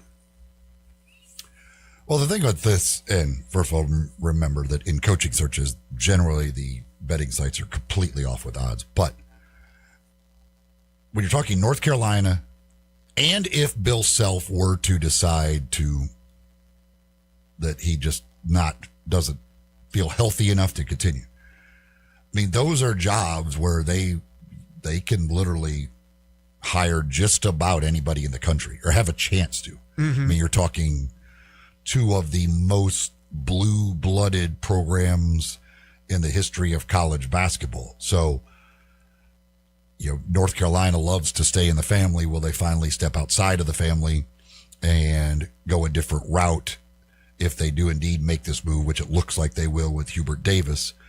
And then Kansas, certainly they have gone outside the family and see what route they go. But I mean, that could have a domino effect because the pool of candidates for those two places is as large as any schools there are in America. JM, never go outside the family. But if, I don't know, certainly those are, would Nate Oates leave Alabama? I have no idea. Well, look at the ACC. They're unbelievable jobs. Look at the ACC. Miami's moving in the right direction under Jay Lucas. North Carolina State, kind of marginal. Virginia's Virginia. They're going to be good years and bad years, but we know they're capable. There's Duke. And North Carolina now is a little bit in flux. This is not as good as the Big Ten, the SEC, or the Big 12. They have one team remaining this year in the NCAA tournament, albeit a very good team in Duke. I would think at North Carolina, and there's a lot of pressure to win basketball at North Carolina, whereas Alabama, there's more pressure to win in football, but there's still pressure. I think you have a better chance to win in the ACC than you do annually in the SEC. Alabama's done a good job. Nate Oates has done a really good job. But look, there's gauntlet after gauntlet. There's minefields after minefields. In the ACC, man, you get to some of these games and they're like, it's like a day off. You know, you got Boston College followed by Syracuse, and then you're going to take on Virginia Tech, and then you're going to Wake Forest. Man, I know the SEC had some bad teams this year. I know there were some teams down at the bottom, the LSUs of the world. Mississippi State wasn't great. But I think I would be more worried about those teams on any given day than those teams at the bottom of the ACC. I think you have a better chance to win and win big at North Carolina than you do at Alabama. And I don't know what right now Alabama's spending on basketball. I don't know what Michigan with Dusty May. I don't know what they're spending on basketball. I assume it's a large amount because of the players they went out and got, especially in the transfer portal this year. So I would think that Dusty May is probably just fine where he's at Michigan. But again, I don't know. When North Carolina or Kansas, those are just different jobs altogether in the history of college basketball. And both of those are certainly willing to spend a ton of money on basketball. And so, Byington, certainly I would think if it came to him, my guess is that he would leave Vanderbilt for North Carolina. I would think so too. I would think anybody would. I would think. I don't know. You never know. There's a different amount of pressure, all of those things that come with the North Carolina job.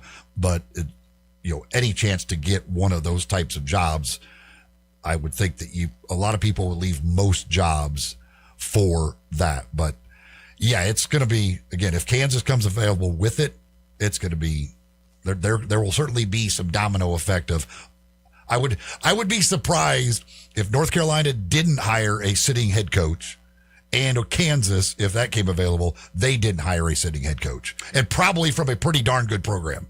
Well, also on that list, I didn't even get to it, but at 9-1, I think it was Billy Donovan. I mean, is somebody going to take another crack at Billy Donovan, who seems to be happy where he's at, coaching in the NBA? I guess, exceptions for the sitting head coach would be the Billy Donovans, Jay Wrights, those, if for some reason they decided they wanted to get back into it at the college level. One other note, we know that Cincinnati has an opening after getting rid of Wes Miller. According to Pete Nakos, it looks like they're really going full throttle for Jarrett Calhoun, who did such a good job with Utah State. Of course, Utah State beat Memphis this year. Utah State will be in Memphis next season, the 26-27 campaign. The question is, will Jarrett Calhoun be with them?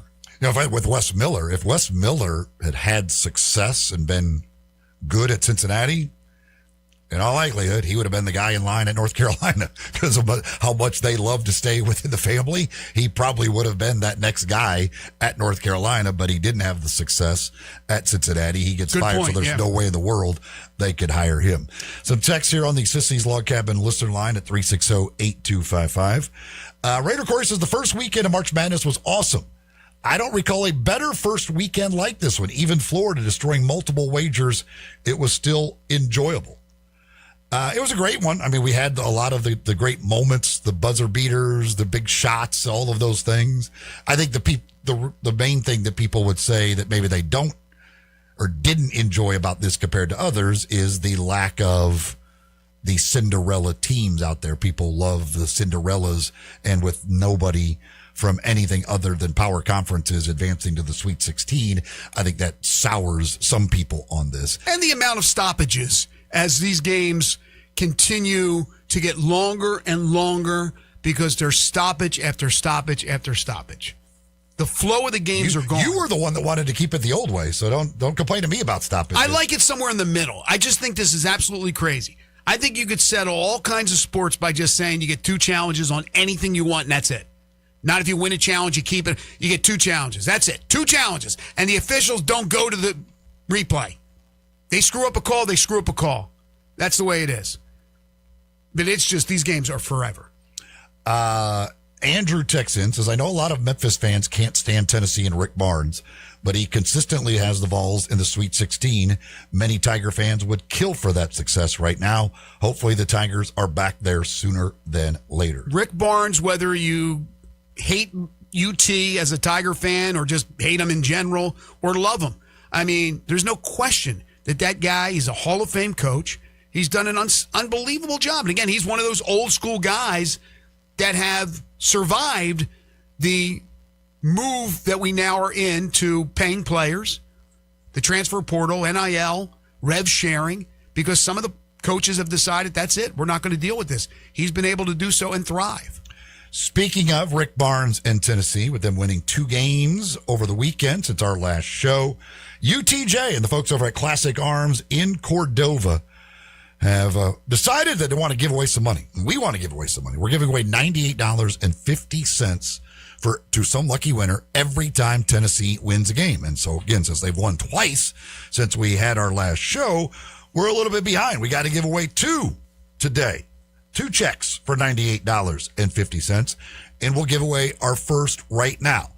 And since it's now 4 straight Sweet 16s for Tennessee, caller number 4 at 360-8255, 360-8255. Caller number 4 for 4 straight Sweet 16s for Tennessee wins $98.50. That's simple. Get a little cash in your pocket, nearly $100. Maybe you want to turn that, maybe you can turn around and bet that on Tennessee against Iowa State and try and turn it into more or lose it. We'll see. We don't know. But it's all thanks to the folks over at Classic Arms. ClassicArmsOfMemphis.com, the website, 1740 Germantown Parkway. That's the location right there behind Corky's Barbecue in Cordova.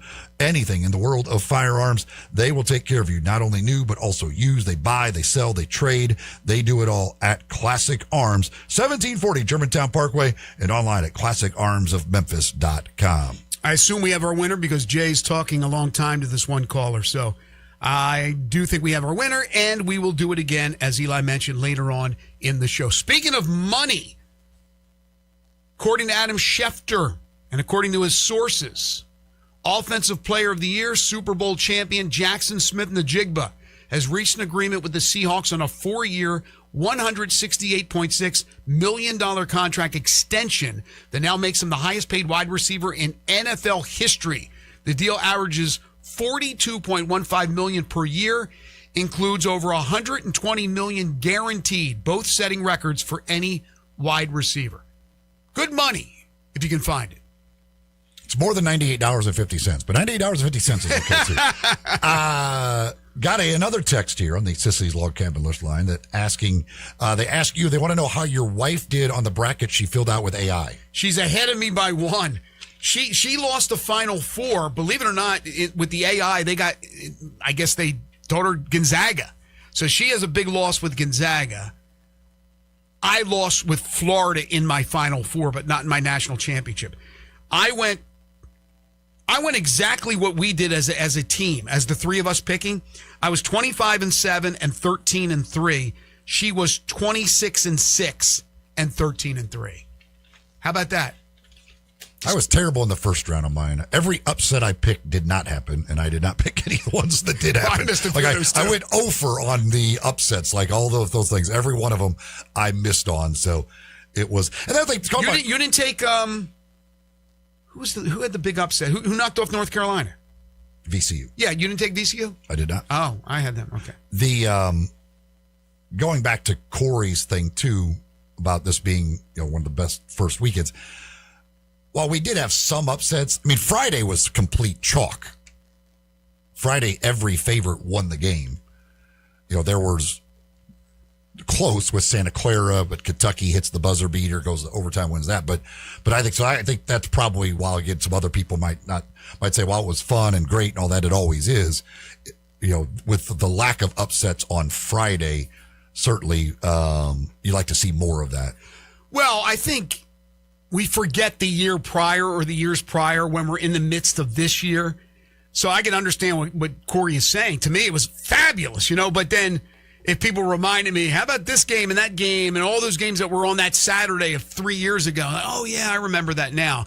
It's a great event. That's all there is to it. And when you have as many games as you have, 32 games, right?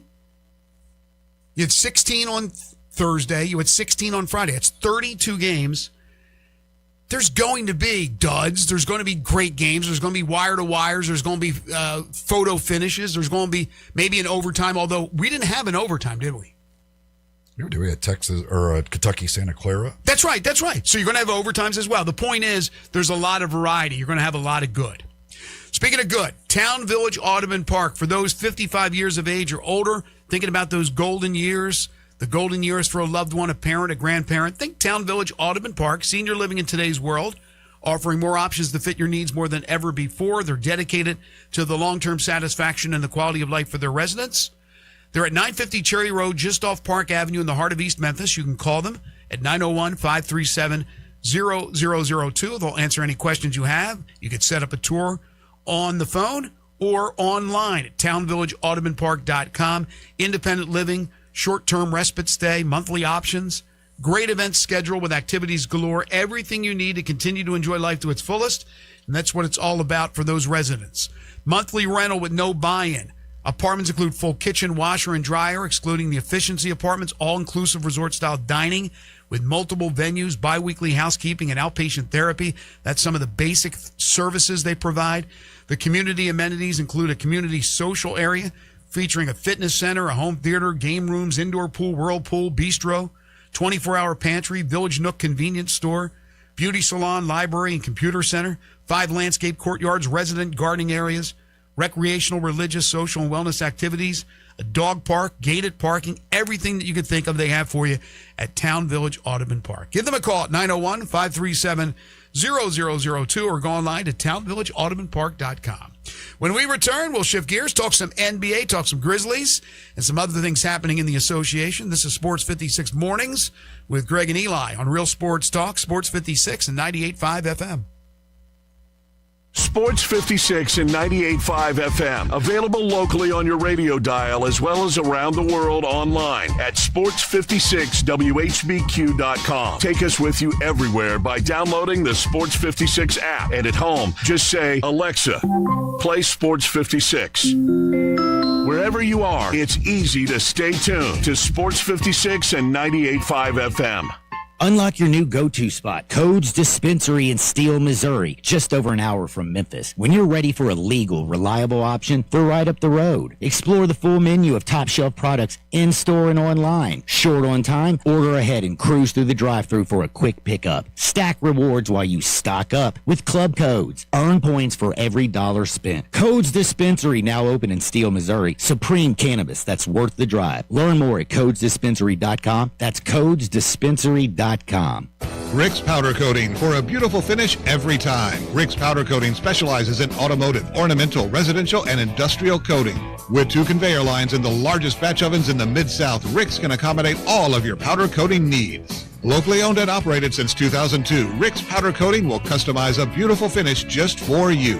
Drop by or call to see how Rick's Powder Coating can bring color to your life. 901-367-2771 or rickspowdercoating.com. Welcome to Triumph Auto Sales, where you'll have a great car buying experience. Triumph Auto Sales is your #1 source of quality pre-owned vehicles ranging from lease returns to new car trades, all at huge savings. Plus, Triumph has a full array of financing options to meet your needs. Find your next car online at triumphautosales.com or stop in today at 4875 Elmore Road. Triumph Auto Sales will help you get the vehicle you want at the price you need and the service you deserve. For a great car and a great experience from a local and family-owned business, visit Triumph Auto Sales.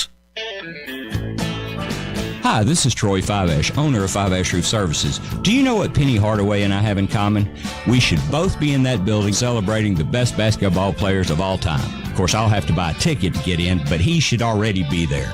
But seriously, we both surround ourselves with the best people we can find. We work hard to achieve our goals, and we are both among the best in our respective fields. At Five Ash, we can't win titles or get national awards, but what we can and do strive to do is give 100% of ourselves to give you the best product possible and one you can be proud of. So if you need a roof, siding, or gutters, give us a call at 901-367-0050, and we will do everything we can to provide you the best of everything.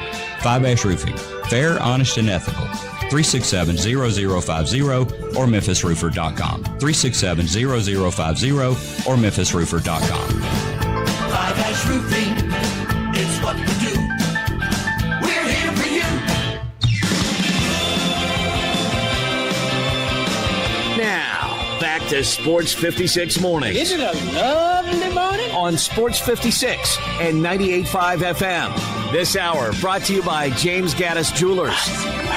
Here once again, Greg Gaston and Eli Savoy. Talk about these coaching, and again, if these elite jobs come available. I mean, one of the names that I would imagine that they would be contacting, and I don't know if he would leave because he's a local guy there, but it is Ben McCollum. I mean, we're looking at the Curt Cignetti of basketball. I mean, it's that blueprint. Dominated at the Division II level, finally gets the opportunity, goes to Drake, wins, immediately goes to Iowa, now knocks off the defending champions at the number 1 seed as a number 9 seed. This is the Curt Cignetti blueprint of finding the guy who's just won everywhere at lower levels, bring him up. Now, again, he's an Iowa City guy, so he may very well be very happy and never want to leave Iowa. But again, if North Carolina or Kansas calls, those things can change in a hurry. Your hometown doesn't mean as much to you anymore. But he's a guy that would absolutely have to be on these lists. A lot of people want to get on the case of these athletes for going from school to school. Well, how about coaches? We just talked about Hodgson. He went to South Florida. 1 year. Got a better offer. Gone. That'd be the same thing with Jacobson. It happens all the time and has for years. McCollum, yeah. It's happened for years with college basketball coaches. With college basketball players, we're now seeing it more and more because of NIL. Sure, players have transferred before, but had to sit out a year. Those things were always part of the history, but it was never a major factor. Coaches leaving, always a major factor. Now the players and people want to get on their case and not want to get on the case of a coach dropping or leaving rather at the drop of a hat. Okay, Grizzlies. Grizzlies tonight in Atlanta to take on the Hawks. 12 games left for the Grizzlies. That's it. They're 24-46. And if I'm not mistaken, Eli, let me pull up the standings. New Orleans has pulled ahead of the Grizzlies. So right now the Grizzlies would be in 7th. Let's see, 1, 2, 3. Yes, 7th worst record in the NBA currently. And just ahead of Dallas. They're only a game and a half ahead of Dallas, but time is winding down. So 12 games to go tonight in Atlanta against the Hawks. The Hawks right now are sitting in 6th. Very tedious situation, though. They're actually tied with the Sixers record-wise, but have the nod right now for 6th, which is the last spot in the playoffs. 7th is the first spot in the play-in. And the Sixers and Hawks are trailed by Orlando by only a half a game, and Miami's only a game behind. So it's very important for Atlanta tonight to win that game. The Grizzlies have 8 players that are out, including Cedric Coward. Cam Spencer is doubtful with a lower back injury, and Taj Gibson is questionable. So once again, it will be a limited roster. The Grizzlies over the weekend on Friday, after coming off that win against the Nuggets inexplicably on Wednesday, had the lead on the Celtics going into the fourth quarter with Jason Tatum, with Jaylen Brown. What the hell was going on? Well, then reality settled in. And the Grizzlies figured out, no, we can't win this game. Celtics rally. They outscore the Grizzlies by 9 in the fourth quarter. They win 117-112. Your boy Tyler Burton goes off for 23.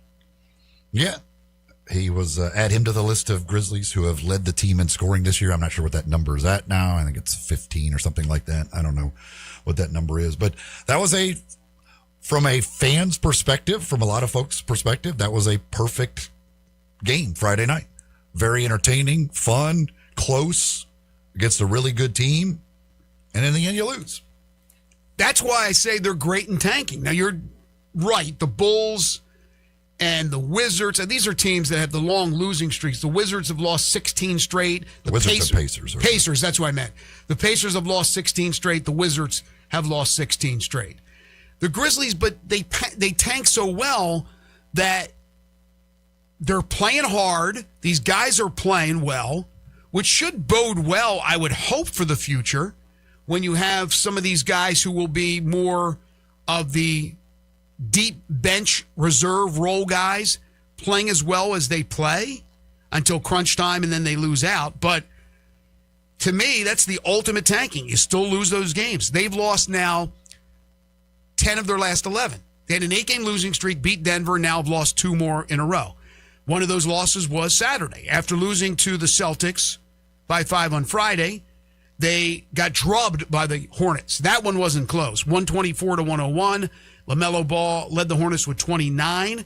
Javon Small, 17 points, 7 rebounds, 3 assists, a late second-round pick by the Grizzlies. To me, he has shown a lot. He has really had some good moments during this horrible time for the Grizzlies that shows me he is worthy. I know he's a two-way guy, but I think he is playing himself into maybe not too long from now getting a spot next year on the 15-man. Yeah, I think he's got a very good chance. He's done a nice job running team. He's also done a really nice job shooting the basketball. I think probably shot the ball better than I would have thought that he was going to do this year. He is now, what is he at from three-point range? He's at nearly 44% from three-point range now for the year. And I don't know that anybody saw that type of shooting coming from him. He wasn't some big-time shooter coming out of West Virginia. So he's done a really, really nice job. And I think has a very good chance of ending up on a regular deal for next year. The other good news for the Grizzlies is the Orlando Magic are like in a free fall right now. And very well, if this continues, could end up in that 9-10 play-in game against that Charlotte team who we've talked about. I don't think anybody wants to be messing with Charlotte. So it could end up where it could be Charlotte, Orlando, and if Charlotte could beat them, then Orlando into the lottery and the Grizzlies have that pick. Also in the NBA over the weekend, J-Ham, maybe the Lakers are doing this just to show you and me up, that we said they're not a real contender. Because they win again. They have won 9 consecutive games, and they win at the buzzer on a Luke Kennard game-winning 3 as they defeat the Magic. Again, 9 straight wins. You're looking at that Lakers team, of course, LeBron James, Luka Doncic, Austin Reeves, but it's also Grizzlies West with Marcus Smart, Jake LaRavia, and Luke Kennard. And Kennard is the hero on Saturday. The top of the West is pretty hot right now. Oklahoma City's won 11 in a row. Spurs have won 5 in a row. Lakers have won 9 in a row. The top of the West is trying to pull away from everybody. Yeah, they certainly are. Also from the weekend, KD, Kevin Durant, passes MJ. You may have heard of him, Michael Jordan, on the scoring list. So number 5 all-time for KD. Had he not got injured, what was that, like 10 years ago, one of his last years at Oklahoma City, when he had and of course the Achilles injury, he probably would be like 2 or 3. Yeah. It's incredible, isn't it? Yeah, this dude, I don't think he shot the ball under 50% in over a decade.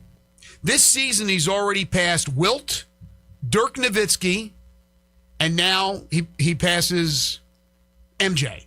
So next up on the list is Kobe, who's 4th.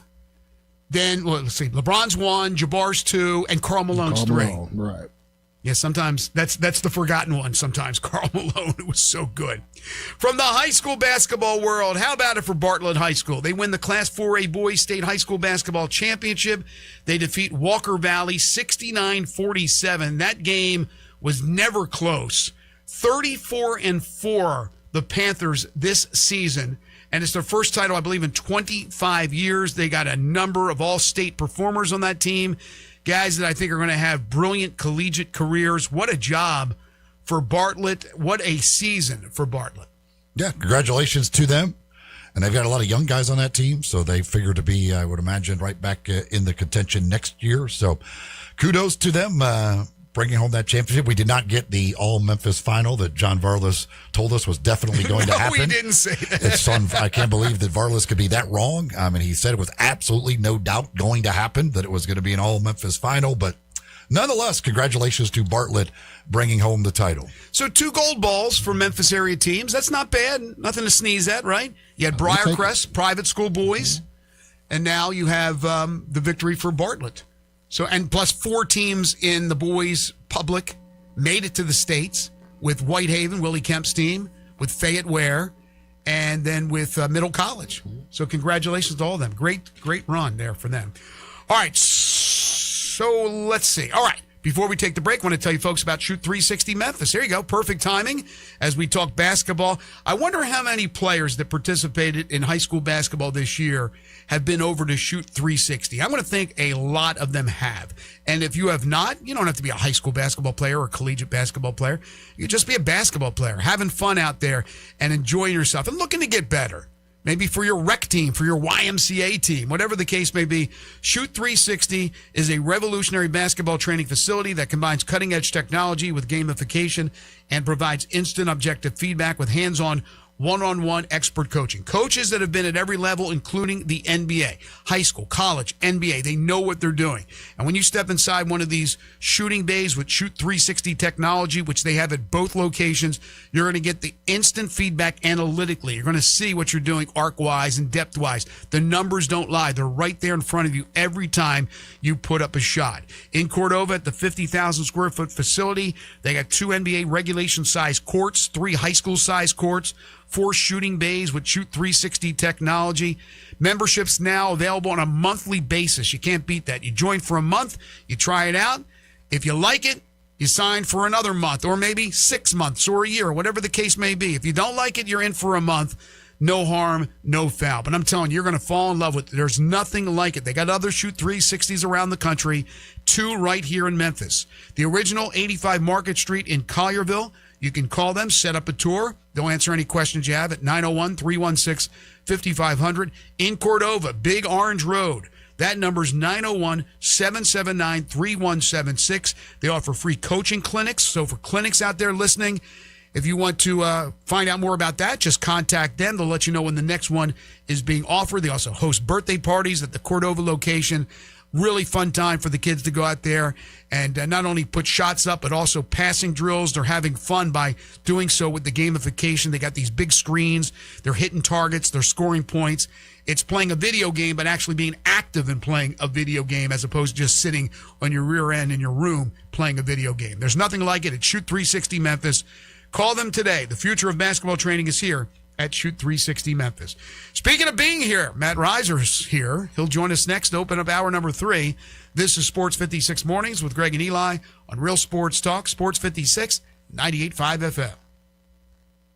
Let Bryant Dacus and Brett Norsworthy take you home every afternoon. Sports Time on Sports 56. Weekdays from 3 to 6 here on Sports 56 and 98.5 FM.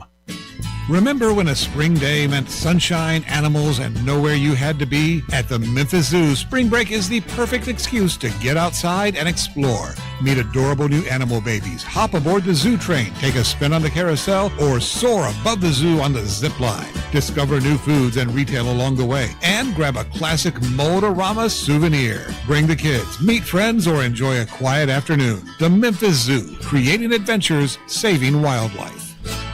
Hey Memphis, Tyler Harrington from Memphis Baseball. When you need a financial teammate who's got your back, choose Southern Security Credit Union. From great rates to friendly local service, they deliver every time. Visit southernsecurity.org or call 901-452-7900 to join today. Southern Security Credit Union, your home team credit union, is a proud supporter of Memphis Athletics and 901 Women and is federally insured by the NCUA. Guns, guns, and more guns. Over 700 firearms in stock. Home defense guns, old guns, new guns, used guns, big guns, little guns. Every gun you can think of, Classic Arms has them. All brands like Glock, Sig, Colt, Ruger, Smith & Wesson, Browning, Beretta, Benelli, Remington, Winchester, and more. Guaranteed lowest prices in town. Only gun importer in the Mid-South. Free gun inspections and appraisals and free bore sighting for the upcoming deer season. Shop online at ClassicArmsOfMemphis.com or visit Classic Arms at 1740 Germantown Parkway behind Corky's Barbecue in Cordova.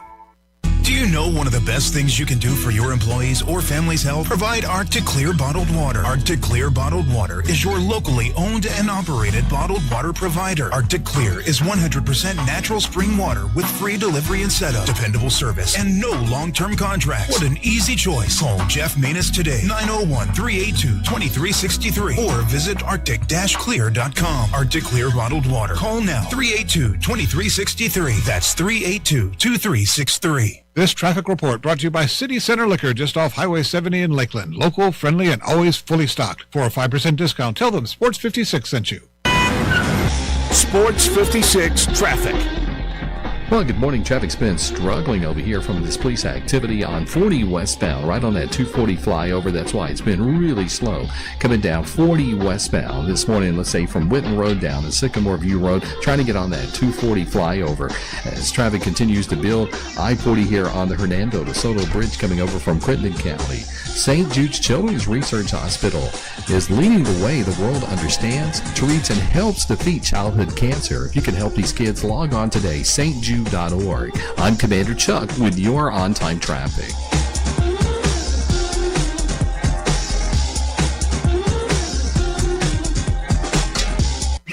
Memphis's original sports station. We are Sports 56, WHBQ Memphis, and W253DF Memphis. Now back to Sports 56 Mornings. Good morning. On Sports 56 and 98.5 FM. Here once again, Greg Gaston and Eli Savoy. Welcome back, everyone. 9:03 the time. Hour number 3 here on Sports 56 Mornings, the Monday, March 23rd, 2026 edition. Greg Gaston, Eli Savoy, Jay Ham with you. We're live and local, broadcasting from the Family Leisure Studios. Family Leisure, their floor model spa sale is going on right now at 2120 Whitten Road, just north of I-40. 47 degrees. It'll get up to 64 today, partly sunny, windy, and cooler. Tomorrow, pretty much the same. We're looking at 77 for a high Wednesday, back up to 86 on Thursday, and that drops down to 68 on Friday, which I love. I don't like 86. I love 68. That's what the temperature will be, the high temperature on Friday. It's going to be a busy, busy week for Memphis Tigers baseball. We talk with Coach Matt Reiser every Monday during the Tiger season.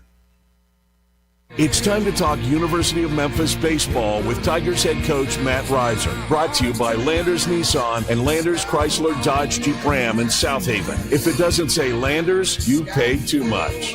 Here's Coach Reiser with Greg and Eli. He is the head coach of the Memphis Tigers. Coach Matt Reiser joins us here in studio. Coach, over the weekend, you didn't have a midweek game, 3 games down in New Orleans, taking on Tulane to open up conference play. You get the first win on Friday. Saturday goes back and forth. You end up losing that one. And Sunday, they kind of hand it to you. So you win one, you lose the series. We talked about it last week, at least getting one in the road conference series. Mission accomplished as far as that's concerned, but I know you felt probably you left one on the table and could have won that series. Yeah, as always, gentlemen, appreciate you having me on the show. And, really felt like, obviously Friday night was good. It was good to get that week, like we talked about, kind of get rested up a little bit. And we needed it. We still had some guys with bumps and bruises. By the time we got to Sunday, we had like 3 or 4 guys in a row in the order that could barely even run. And so, we got to physically get better from that aspect of it, just our bodies, and we got to do a good job with our treatments there. But I thought it was good. I thought Friday night was a good start for us. Obviously, Will Howell, what he was able to accomplish there, went deep into the ball game, 108 or 109 pitches, maybe 110 pitches, and really it was still 95 there at the end, right? And wow! So a lot of guys try to measure off pitch count, right? You got to measure with the eye. Sometimes you're seeing in the 60 pitches, right? The guy just didn't have the same mustard he had on pitch number 1. Will gave us a great start, man, and still had the mustard there at the end. And so I thought we did a really good job. I thought Charlie Smith did a great job coming in and doing what he did there for us. And then, Carson Fair to come in the ninth. We made it a little interesting. We dropped the double play ball, right? And didn't do it the easy way, but he makes the play from his knees to finish off the game there on Friday. So, and to your point, Saturday and Sunday, I know Sunday's score got lopsided, but we were in a 2-2 game there in the seventh inning. Just the bullpen. We've got to be better at the bullpen. We got to play better defense. And I think that was the main theme there for Saturday and Sunday for us. If we'd have done a little bit better defensively there, we would have been in a much better situation where we were taking at least 2, even possibly 3. And I know that sounds crazy when you get beat 12-2 on a Sunday, but we had a fly ball that we misjudged in the outfield, gives up 2 runs and tied up 2-2. Had another ball we misplayed in the outfield that we turned a single into a triple. Misplayed another bunt play there on Sunday after we misplayed a bunt on Saturday. So just a number of things that we've got to get cleaned up from a defensive standpoint that will help us, right? I know we're not pitching great, but overall we were real close to pitching it really well as far as the holistic picture, right, of what Garner was able to do for us coming out of the bullpen, of what Charlie Smith did for us out of the bullpen, some things that kind of clicked a little bit for us and looked a little bit more like what we thought would be in the weekend. But we've got to do a better job defensively to eliminate some of those mistakes and being able to overcome those mistakes. How do you, as the season goes along, and again, there's not you're playing so much, like how do you work on defense? Like how do you get better on defense, kind of? Right, there's a physical attribute to this, right, Eli, and the fact that we can't just go out there and just pound away and like today we're taking a day off to get our body weight on the bus last night and get home to midnight. Hey, make sure we get acclimated so we can perform at the level we want to. In the same sense, there's a balance of, hey man, we got to get out there and actually do it too, right? So I think when we're in the rest period physically, I think we've got to do a good job mentally of checking in. Evaluate the video, evaluate the issues, show them firsthand. We can talk about it. We talk about there's visual learners and there's verbal learners. Just make sure everybody's learning at the same time when we do have these conversations, so both ends are covered in that, and then obviously then go execute it. So Monday we'll kind of shooting videos out a little bit, showing the guys, hey man, this is what we're talking about a little bit. Hey, here's what we did good too. Let's not just harp on the bad. Sure. Let's see when we actually do it well too, so you can kind of see the difference in what it is, and then also see the bad as well, so we get that fixed, and then go play Tuesday. Right, there'll probably be some more game notes. We'll do good and do bad there on Tuesday, like any game that we have, and then Wednesday really is the heavy day. We need to make sure everything's kind of cleaned up and communication's cleaned up and finalized and fine-tuned on Thursday. There's all different ways to misplay a ball, because I think in general, when people hear that, they think it's just simply, here's a fly ball, you put your glove out there and it pops out of your glove, which happens from time to time. But a lot of it is judgment. You go back and the ball is a pop-up that's going to drop in front of you, or you come up and the ball's over your head. And sometimes it's the light, sometimes it's the sun, sometimes you don't have your sunglasses down. Right. So, but is there anything general that you have seen through the season that you can generalize, like why the mental mistakes are being made on the defensive end? Yeah, I really feel it's communication-wise, right? I mean, I thought we played really good defense. If you go back and look before Saturday and Sunday, really the last 3 weeks since we made the move with Javon going to shortstop and kind of got some things settled there, I thought we've played tremendously better defensively since about the third weekend, right? And so that's week 3, week 4, and week 5, good defense. Right now we get in the conference play, played well on Friday, Saturday, and played really well on Friday. Javon made some unbelievable plays there on Friday. It would help us win the game. I mean, literally to put us in a great situation there. Where Saturday and Sunday, it's a lack of communication, and the communication that is being had between our infielders, right? That they're constantly in conversation and talking about, hey man, this is a red runner, it means he can't run. Hey, this is a green runner, know where we got to be able to go to the baseball. No, we can't really push this issue. Hey, we talk about our defense philosophies. Eliminate the big inning. We gave a lot of big innings there Saturday and Sunday. We gave a 5 on 5 and a 4 on Saturday. We gave a 6-run inning yesterday. Those are the innings that will beat you when it's all said and done. And so we talk about, hey man, well, okay, well, if that's our defense philosophy, how do we execute that? Well, when in doubt, get the out. Every time when we were so-called in doubt, right, like, oh man, it's gonna be a banger play, we didn't just turn around and get the sure out, the routine out, right? As you give offenses, especially in the American Conference, if you look at it, right, from our offensive stats, we've been fine, right? We've been about average of what the Division I team's doing, a little above average, but we're ranking 7th and 8th in our league offensively. So when you give these type of offenses more and more opportunities and chances, they're going to score runs. You saw that Saturday to Sunday, the free passes that we had, the HBPs we had, the errors that we had, both games they scored 11 and 12 runs. I don't don't know if they got to 10 hits in either one of those games. Where we had 10 hits and only 6 runs on Saturday, had 7 hits yesterday, only 2 runs. They did the exact opposite. They did a really good job of cashing our miscues. And you were talking before we went on the air that another one of those things that's really been a problem all year is the 2-out runs, just being unable to get off the field in those situations, which again, those are back-breaking moments for teams. Yeah, and that's a mental issue.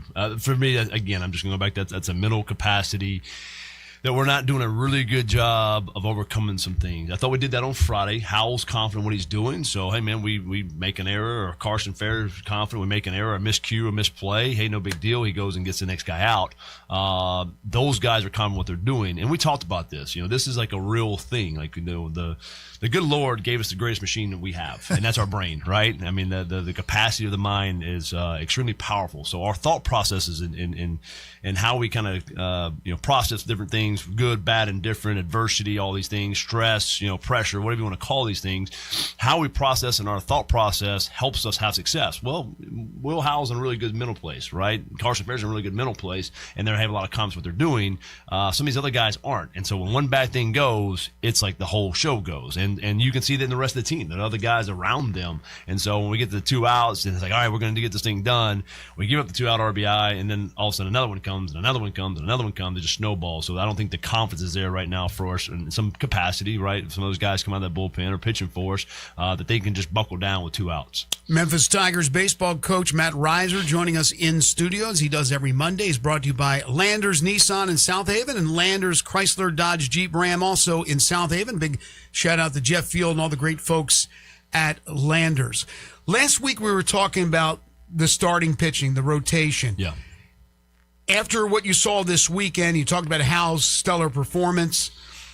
Any changes, or are you moving forward with the 3 that you have going right now for next weekend against Wichita State? To be honest, or this weekend, sorry. To be honest with you, Greg, I was really pleased with our starting pitching. I know that doesn't look like that on Saturday when you look at David Case's overall line score. He pitched really well. Now, we monkeyed around the second inning with all the bunts and everything else, and so what should have been a 1-run inning ended up being a 5, right? Because we don't play good defense. But cruises through the rest of the game, goes 95 pitches through, I think, 5, and so we should have made a move. We didn't. We sent him back out, get a guy out. Okay, hey, man, guy gets on. I think we got the next guy. I think we got the next guy. And all of a sudden we looked up, we walked the bases loaded, right, and put Garner in a kind of a tough spot. So I think those numbers are a little bit miscued of what his actual outing was. I thought he pitched really well overall, holistically there on Saturday. And then what Empson gave us on Sunday, I mean, what more could you ask for, right? He goes 5 innings, only 2 runs, and doesn't give up a run. If we make the play in the outfield and know what the wind's doing, which is a routine play in my opinion, it goes down as a double. But hey, man, he those 5 minutes of shutout baseball. What more could you ask out of you starting pitching? And so what I thought put us in a really good position. I really liked what it looked like. Now, hey, man, does we need to move Empson into the long relief role maybe on Friday or Saturday to get that win, right? Maybe that's the case. If that's the guy that's performing, we've got to make sure we take every single game possible, right? Because there's a certain set number that we got to hit to get in the tournament first. And then once we get in the tournament, then there's certain wins you pile up to make sure you get the right seeding in the tournament, because our seeding is different. Our tournament is completely different. I've advocated for this past summer in our coaches meeting that, hey, man, the overall body of work should be rewarded once we get to the conference tournament. It's not like a total restart and reset again like it is with conference play. I mean, if you win the conference, you should get a bye, right? If you're in 8th place, guess what? You should have the toughest road to win the dang thing, right? From that aspect of it. So we need to do a good job of, hey, man, they all count the same. So whether they're on the road at Tulane or they're at home against Wichita State or at home against East Carolina, they all count the same. We got to do a good job of taking the game in hand. And so that might take Empson. Hey, man, he's done relief for for us as well. Been up to 95 at Ole Miss. Or, hey, man, maybe he starts on Sunday, and that's our best chance to win that game. We'll keep playing with that a little bit, but I think Howell and Case will definitely stay the 1-2. And what Empson gave us on Sunday should have been enough for a win if we could pitch a little bit better and score a little bit more runs. Real quick, so obviously basketball, they tweaked it. They rewarded the teams that finished first and second. They got to the semifinals. So nothing has happened with. No, we're doing the same thing. You are doing it. Okay, That's okay. right. Yeah, that's what I'm saying. misunderstood what you said. I thought so. The full body of work I advocated for that we should reward that. In years past, we have not. There you go. It's been the misunderstood. Complete restart. Hey, double elimination. One plays 8. Well, my 8, right? I mean, we might have an ace that's one of the best in the country. Why does the one absolutely have to play that guy? Absolutely. So we've advocated for that. So what I was getting to is we got a certain number we got to hit to get in the conference tournament, and then you start picking away at the numbers to get your seeding better, so you have a better position to win the conference. There you tournament. go. Okay.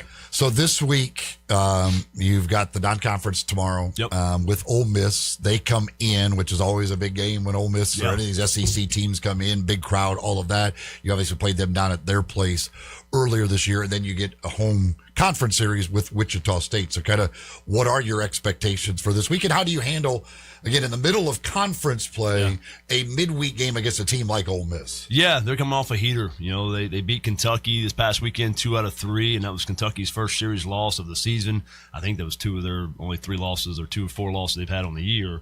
So they're coming in. They're feeling good about what they're doing. We talked about this a little bit in our post game yesterday, that these midweeks are going to create opportunities for guys, and we need to look at it like that, as opportunities to get in and obviously have success on the weekend, whether it's offensively, whether it's defensively, whether it's pitching wise. And don't need to look at this as a default, right? Oh, well, I'm the only guy left to pitch, right? Here's where I'm going with it. You know, I guess I'll try to go out there and get 3 outs. We've got to make sure our mindset, our frame of mind is in a really good place. And so that'll be this week, right? I mean, obviously Ole Miss, so what better opportunity can you create some confidence against? You know, you go out there, you have some success. If you're getting the guys out at Ole Miss, what you think about, hey man, going against the guys out at Wichita State, it builds that confidence for you, and it builds a little booster for you. So this is going to be a great opportunity for us tomorrow night in front of a great crowd that should energize us to be able to be back in FedEx Fogelman Field, and really looking forward to the opportunity. Wichita State coming to town, right? They're coming off what they're feeling really good about, 2 out of 3 at home this past weekend against Charlotte, who was ranked in the mid-major polls, and I think they were actually top 10 in mid-major polls. So really feeling good about what they're doing. Again, they've got almost a whole new team, a lot of new transfers, JUCO transfers, 4-year transfers. So there'll be a lot of work to do and study some film this week. It's not the traditional Wichita State team we've seen the last couple of years. Now, looking at the Ole Miss stats, everybody knows Utermark. Oh, yeah. 10 home runs. This Becerra guy, I'm not real familiar with, 14 dingers. Yeah. So those 2 guys combined for 24. Dangerous. Yeah, Becerra's the transfer from Clemson. Did okay, part-time kind of player at Clemson last year. Look, man, I'm going to give Ole Miss a lot of credit from a coaching staff standpoint. Obviously, Coach B, everybody knows him, but, the assistants that they have. Mike Clement, their hitting guy, is about as good as they come, to be honest with you. And he's done a really good job with that young man. They have a true identity of what they're going to try to do, right? They're big, they're strong, they're physical. They might have a rabbit at the top and the bottom, but in between, right, 2 through 8, there's some big physical dudes trying to hit the ball a long way, right? So they're going to swing and miss. They're okay with that, but they're also, when they land, they land. And so obviously Becerra, to your point, has done that a lot this year. Have you decided on your starter for tomorrow yet? We haven't. We'll have our staff meeting this morning. We discussed it a little bit last night, a little ride home, right? And I have an idea, but this will obviously be by committee. We have nobody that's left available that has thrown more than 3 innings this year at one time. So we'll do a good job of matching some things up, and also give, again, some guys some opportunity to get in there and go get some outs and build some confidence, also working to the weekend. You mentioned guys dinged up. You mentioned you're taking today off, let the guys heal up. Do you have to do that some tomorrow too with some guys? Yeah, we're going to have to. We literally had a play yesterday. Again, I feel like our offense is getting ready to go and explode, and the young man, whether he can or can't, physically, he didn't run down the second base the way he's supposed to, didn't slide like he's supposed to, and the hamstrings, like, coach, my hamstring, I can't move. Well, then you got to tell me one way or the other. Either we can or we can't go. Yeah. I can't be putting things on if we can't physically do them right. So I need a yes or no on that part of it. So we will rest a few of those guys tomorrow night. They are some of our better offensive players, but again, it's going to create some opportunities for some other guys getting there and go some at-bats, right? And maybe we can find another piece or two, or we can kind of match up. Right now, I feel like we're in a position where we're going with an offensive lineup or a defensive lineup, and there's not a whole lot in between, right? So we're having some lineups run out there, and we can score some runs, but we're giving them too much defensively. Hey, man, we got a good defensive lineup, not giving up a whole lot defensively, but we're not doing enough offensively in those capacities. So they'll give them some opportunities this week to do that. Well, speaking of an offensive lineup, Jimmy Smith. Last week we talked about his weekend where he knocked in 16 runs, and I said he's got to be the player of the week, right? And you talked about Wichita State scored 57 in 2 games. Well, not only was he the player of the week in the conference, he was the national hitter of the week. He was a national hitter of the week. Do you know the last time that Memphis had a national player of the week? I can't, Greg. Pitcher, to be honest with you. hitter? And that's what I try to explain to our sports information department. Like, hey, man, we need to make sure we highlight this because this is like a big deal. Like, this is very, very rare that we have a national pitcher of the week or a national player of the week. And so I know we highlighted it from a conference standpoint. I never went back and Arkansas, how much we highlighted it from a national standpoint, but that needs to be really recognized in what he did and what he accomplished, because that was a great feat of what he did. And to the respect of Tulane, Tulane went through and said, hey, man, sorry, I know you've hit to do double plays. We're not letting you beat us in the intentional walk-up, right? Didn't he homer in game 1 of the series? He homered or doubled? Game 2 he homered. Okay. Yeah, game 1, yes, he doubled early. First at bat, doubles, RBI, scores the first run, knocks in a run. So even though he had been 0-for-2 with two double plays, they said, no, you go to first base. Respect, exactly. And then Shane, to his credit, comes up with a 3-run base clearing double, right? Fantastic. We get to Sunday, hey, man, he struck out twice, first 2 at-bats. Again, same situation. It's tight. Hey, man, sorry, you're not going to be the one who beats us. You go intentional walk. And they put Shane Cox obviously back in the box again for that opportunity. So, yeah, a lot of respect, what he deserves, right? He's done a good job of getting himself. I'm excited to see him get healthy. He's still working through this quad deal. We really need him defensively out in the outfield, and that will open up some things. When I'm talking to you about our defense, what that looks like with our best offense, it is James Smith out in the outfield playing outfield for us, because he's a great defender from that aspect of it. Gazelle. Also opens up some stuff for us from a DH standpoint to be the offensive piece that we need, right, who might not be quite good enough defensively to do it out there. And so we can get some things really cleaned up if we can get him back healthy. Yeah, and you mentioned Cox. 22 games this season. Yep. Shane has reached base every single game. That's pretty impressive. It's very impressive. And again, I mean, he's a guy who continues to make us go, and he's got to do a good job understanding, hey, man, even with our struggles, you can't try to do anything outside the box. You just go be you. You go be Shane Cox. And if he'll continue to do that, he'll continue to trend in that direction for us. And he's another young man who he hit one off his ankle and could barely run down to first base yesterday. Oh, jeez. That first at bat. So, again, another guy we probably need to get rested up and get ready for the weekend. But, but again, it'll create some opportunities for these other guys to get in there. Maybe some of these freshmen to get in there, get their opportunities from these other guys and kind of waiting their turn and pinch hit roles, whatever it may be, to get some opportunities tomorrow night and have those guys ready maybe at the end, right? Hey, man, if you need to throw a punch at the end, you bring in James Smith or Shane Cox off the bench, and all of a sudden you feel really good about what you're doing there late in the game to win a game with those two guys in the box. All right, your hitter and pitcher of the week. Yeah, hitter of the week's got to go to Trey Cassidy. I thought he did a really good job with his at-bats all weekend long, came up with some big moments. I can go back to Friday night. They bring in their dude, right, for Tulane, the bullpen, who's been really just lights out all year for them. We're up by 1, hits the base hit backside with a runner at third. Gives us a vital run that we needed. We didn't think we would need, but obviously every run counts. So we got him for our hitter of the week, and then for our pitcher of the week, it's got to be Will Howell. I mean, his performance and what he did Friday night to get that win, 110 pitches. I don't know again the stat line what it looks like there, Greg, but I know what he gave us and what I felt from him and our dugout felt from him. So pitcher of the week will be Will Howell. All right, Ole Miss tomorrow night over at FedEx Park, Averon Fogelman Field, and Wichita State for 3 Friday, Saturday, and Sunday. Arkansas State comes in next Tuesday, a week from tomorrow. So a lot of home games to go watch your Memphis Tigers. Thank you, Matt. Thank you guys as always. Go Tigers, go. Appreciate that. Matt Reiser and the Tiger Baseball Report, brought to you by the great folks at Landers Nissan and Landers Chrysler Dodge Jeep and Ram, both located in South Haven, Mississippi. Corky's, they're located 4 different places: in Memphis, Poplar Avenue; in Collierville, Poplar Avenue; in Cordova, Germantown Parkway; and on Goodman Road in Olive Branch. You're looking for that delicious slow smoke barbecue. Look, we're the best. We produce more barbecue. I think we're the best in the world. Some will argue, maybe they'll say Texas or Kansas City or North Carolina. I say shame on you.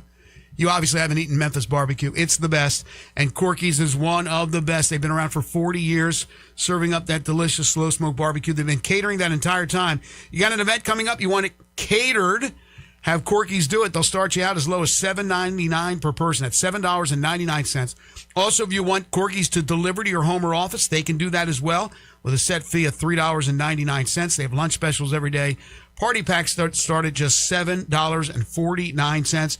And when you head over for lunch or dinner, get yourself a third of a rack of ribs for just $7.99 when you purchase an entree, barbecue sandwich, maybe the reward-winning catfish plate, or any of their other entrees. Corky's Ribs and Barbecue, open for lunch and dinner 7 days a week. You're tuned in to Sports 56 Mornings with Greg and Eli on Real Sports Talk, Sports 56 and 98.5 FM. Did you miss your favorite Sports 56 show? No! Check out the podcast, broken down hourly at sports56whbq.com or wherever you get your podcasts.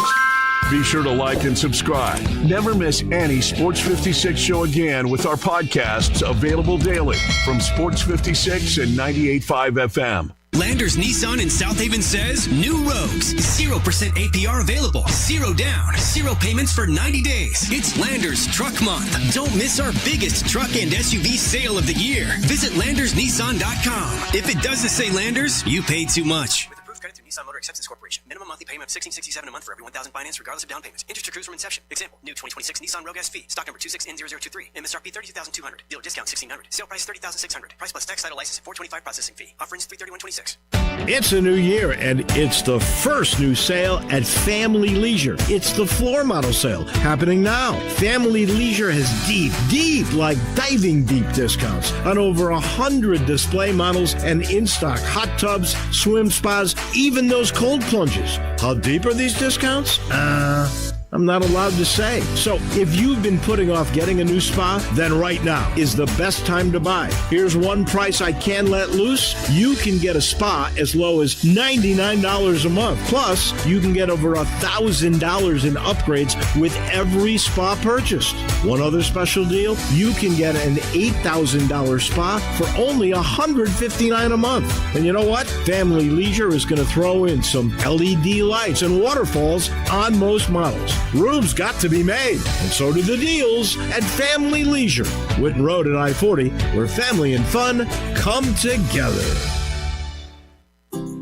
Is your wife asking you to stop eating junk food? Well, we have you covered at Humdinger's. It's quick and it's healthy, and most important, it tastes amazing. With many choices from salmon salad to rainbow trout and grilled asparagus. Come visit us for lunch at Humdinger's, 6300 Poplar Avenue. So good, Coach Penny eats with us weekly. Don't forget, Humdinger's offers full-service catering for weddings, social events, or your corporate lunches. You can call 901-260-8292 to find out more. Landers Chrysler Dodge Jeep Ram in South Haven, #1 in Memphis. $13,000 off MSRP on new Jeep Wranglers during Landers Truck Month, our biggest truck and SUV sale of the year. Visit LandersDodge.com. Hurry, $13,000 off won't last during the Declaration of Deals sales event. If it doesn't say Landers, you paid too much. Based on 2025 Memphis Metro CDGR new car retail sales. Example, new 2025 Jeep Wrangler 4-wheel drive Sahara. Stock number 25J0101. MSRP $57,020. Landers discount $13,000. Sale price $44,020. Price plus tax, title, license, $425 processing fee. See dealer for complete details. Offer ends 3/31/26.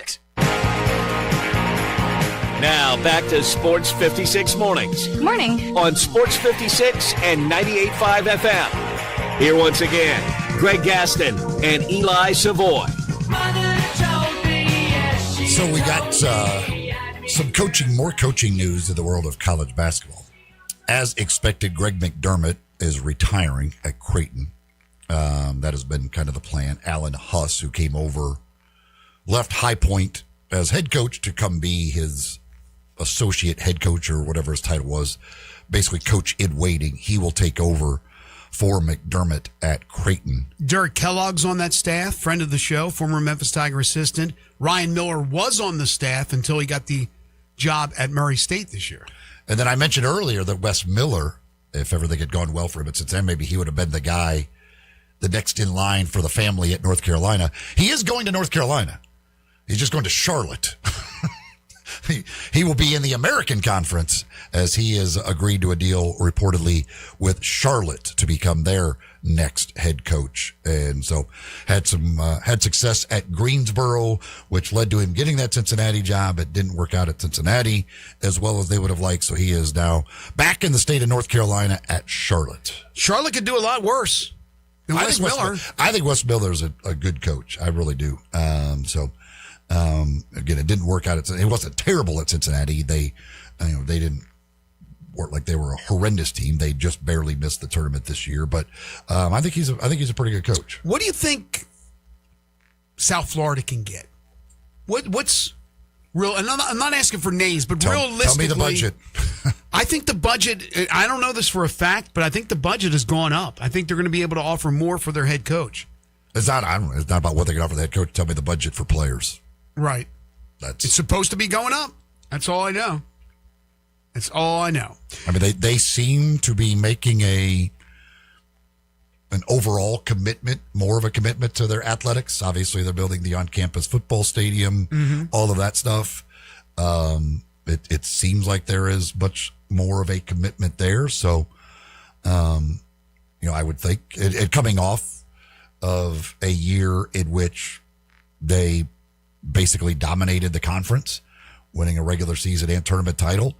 I think that's an attractive job for somebody out there to say, hey, like I'm clearly coming into a place that's sitting in a good spot. I'm not taking over a team that won 5 games and is awful, and I got to try and figure out how to build it up. I'm taking over a team that's coming off of a conference title, NCAA tournament berth, so it could be an attractive job. So I would think they have a decent pool of candidates out there. Spring football begins for the University of Memphis today. The Charles Huff era. 12 o'clock, there'll be a media only, not for the public, press conference. And then they'll hit the field at about 3 or 3:30, somewhere in that neighborhood, for practice number 1 of the 15 practices. There's so many questions. There's excitement because of the unknown. Obviously, the big renovation that's continuing over at Simmons Bank Liberty Stadium, it's going to be really, really nice. With the struggles of Memphis basketball and the uncertainty moving forward of the wait and see notion, I believe now that a lot of fans have, wait and see, we're not going to buy tickets yet, we'll wait and see. I think football could be a different story. Obviously, with the suites that they have, corporate, they're going to sell. I think they're going to have a easy time of it if they haven't already sold them out. As far as people being over on that side in that new renovated area, it's going to be higher dollar, and I think they're going to do very well with that. Will that also lead to more people overall in the stadium? With the question marks of the football team, I think the excitement of everything, even though it's not one of those home schedules you go, oh my gosh, look who's coming in, I think they'll do okay. Will it make up for the losses in basketball from this past year or 2 years? I don't think so, but I think they have a chance to maybe set the all-time record in season tickets sold. And as far as game to game, we'll see what happens. We'll see how this team materializes. I have no idea. I can't wait to look at these guys in a uniform for the first time when they get into full pads and the battles that are going on. Obviously, at the quarterback position, for the last 4 years, there hasn't been a battle. Seth Hennigan has been the guy. And then, of course, this past year, you had, once he exhausted his 4 years of eligibility, you had the kid from Nevada come in, who I thought did a very good job and showed a lot of heart. But you have 2 guys that'll be battling that are 4-star prospects. You have Marcus Stokes, who played at West Florida, smaller school, after starting out at Florida, and it didn't work out there. And you have Aaron Nolan, who was at South Carolina, who just didn't get a lot of playing time. And that is going to be fun to watch. These 2 battle with, I'm sure, the battle going from the spring into August. But that's not the only position. Every single position. There's so many new players on this roster. And whether or not they mesh, what type of talent Coach Huff has brought in, what about his staff? New offensive play caller, new defensive play caller, new special teams coach. It's all new. So for anybody right now to come out and say, oh, they're going to go 6-6, 7-5, 8-4, 9-3, 10-2, 11, nobody knows. And I know that some magazines come out really, really, really early. Well, good luck in doing a synopsis on Memphis. You can guess at something, but right now that's all it is. But I think that intrigue excites people. It excites me. And while Ryan Silverfield had a good run, put together good teams, they were strong competitive teams, did well in the postseason, they never got to the conference championship. That is Charles Huff's goal. Again, I can't sit here and say, it's not going to happen the first year. I don't know. Nothing would surprise me. Nothing would surprise me until I actually watch these guys and see them at practice. And hopefully I'll be able to do that as a part of the broadcast team, get a little more access to it. But I think it's going to be very fun to watch these battles develop and see where this team goes. Bill Connolly on ESPN.com, he did his rankings of the returning production from last year, which is based off snaps and yards, all that type of, basic stuff like that. Memphis ranks 111th in the nation in returning production from last year's team. He has it at 42%, 44% on the offensive side, 39% on the defensive side of the football. Southern Miss, by the way, is last in returning production, obviously, with Charles Huff taking a lot of guys, but they are last in the nation in returning production from last year. And based off the numbers, he, in his thing here, he writes he has teams most likely to improve this year because of returning production. And in his most likely to regress, he has grouped together Memphis, South Florida, and North Texas. Says 3 of the American Conference's top programs all lost head coaches and truckloads of players to power conference teams. Memphis lost coach Ryan Silverfield to Arkansas, exchanged 49 outgoing transfers, including 7 to Arkansas, for 53 incoming transfers, including 17 from new coach Charles Huff's last employer, Southern Miss. Why doesn't he have Tulane in that group?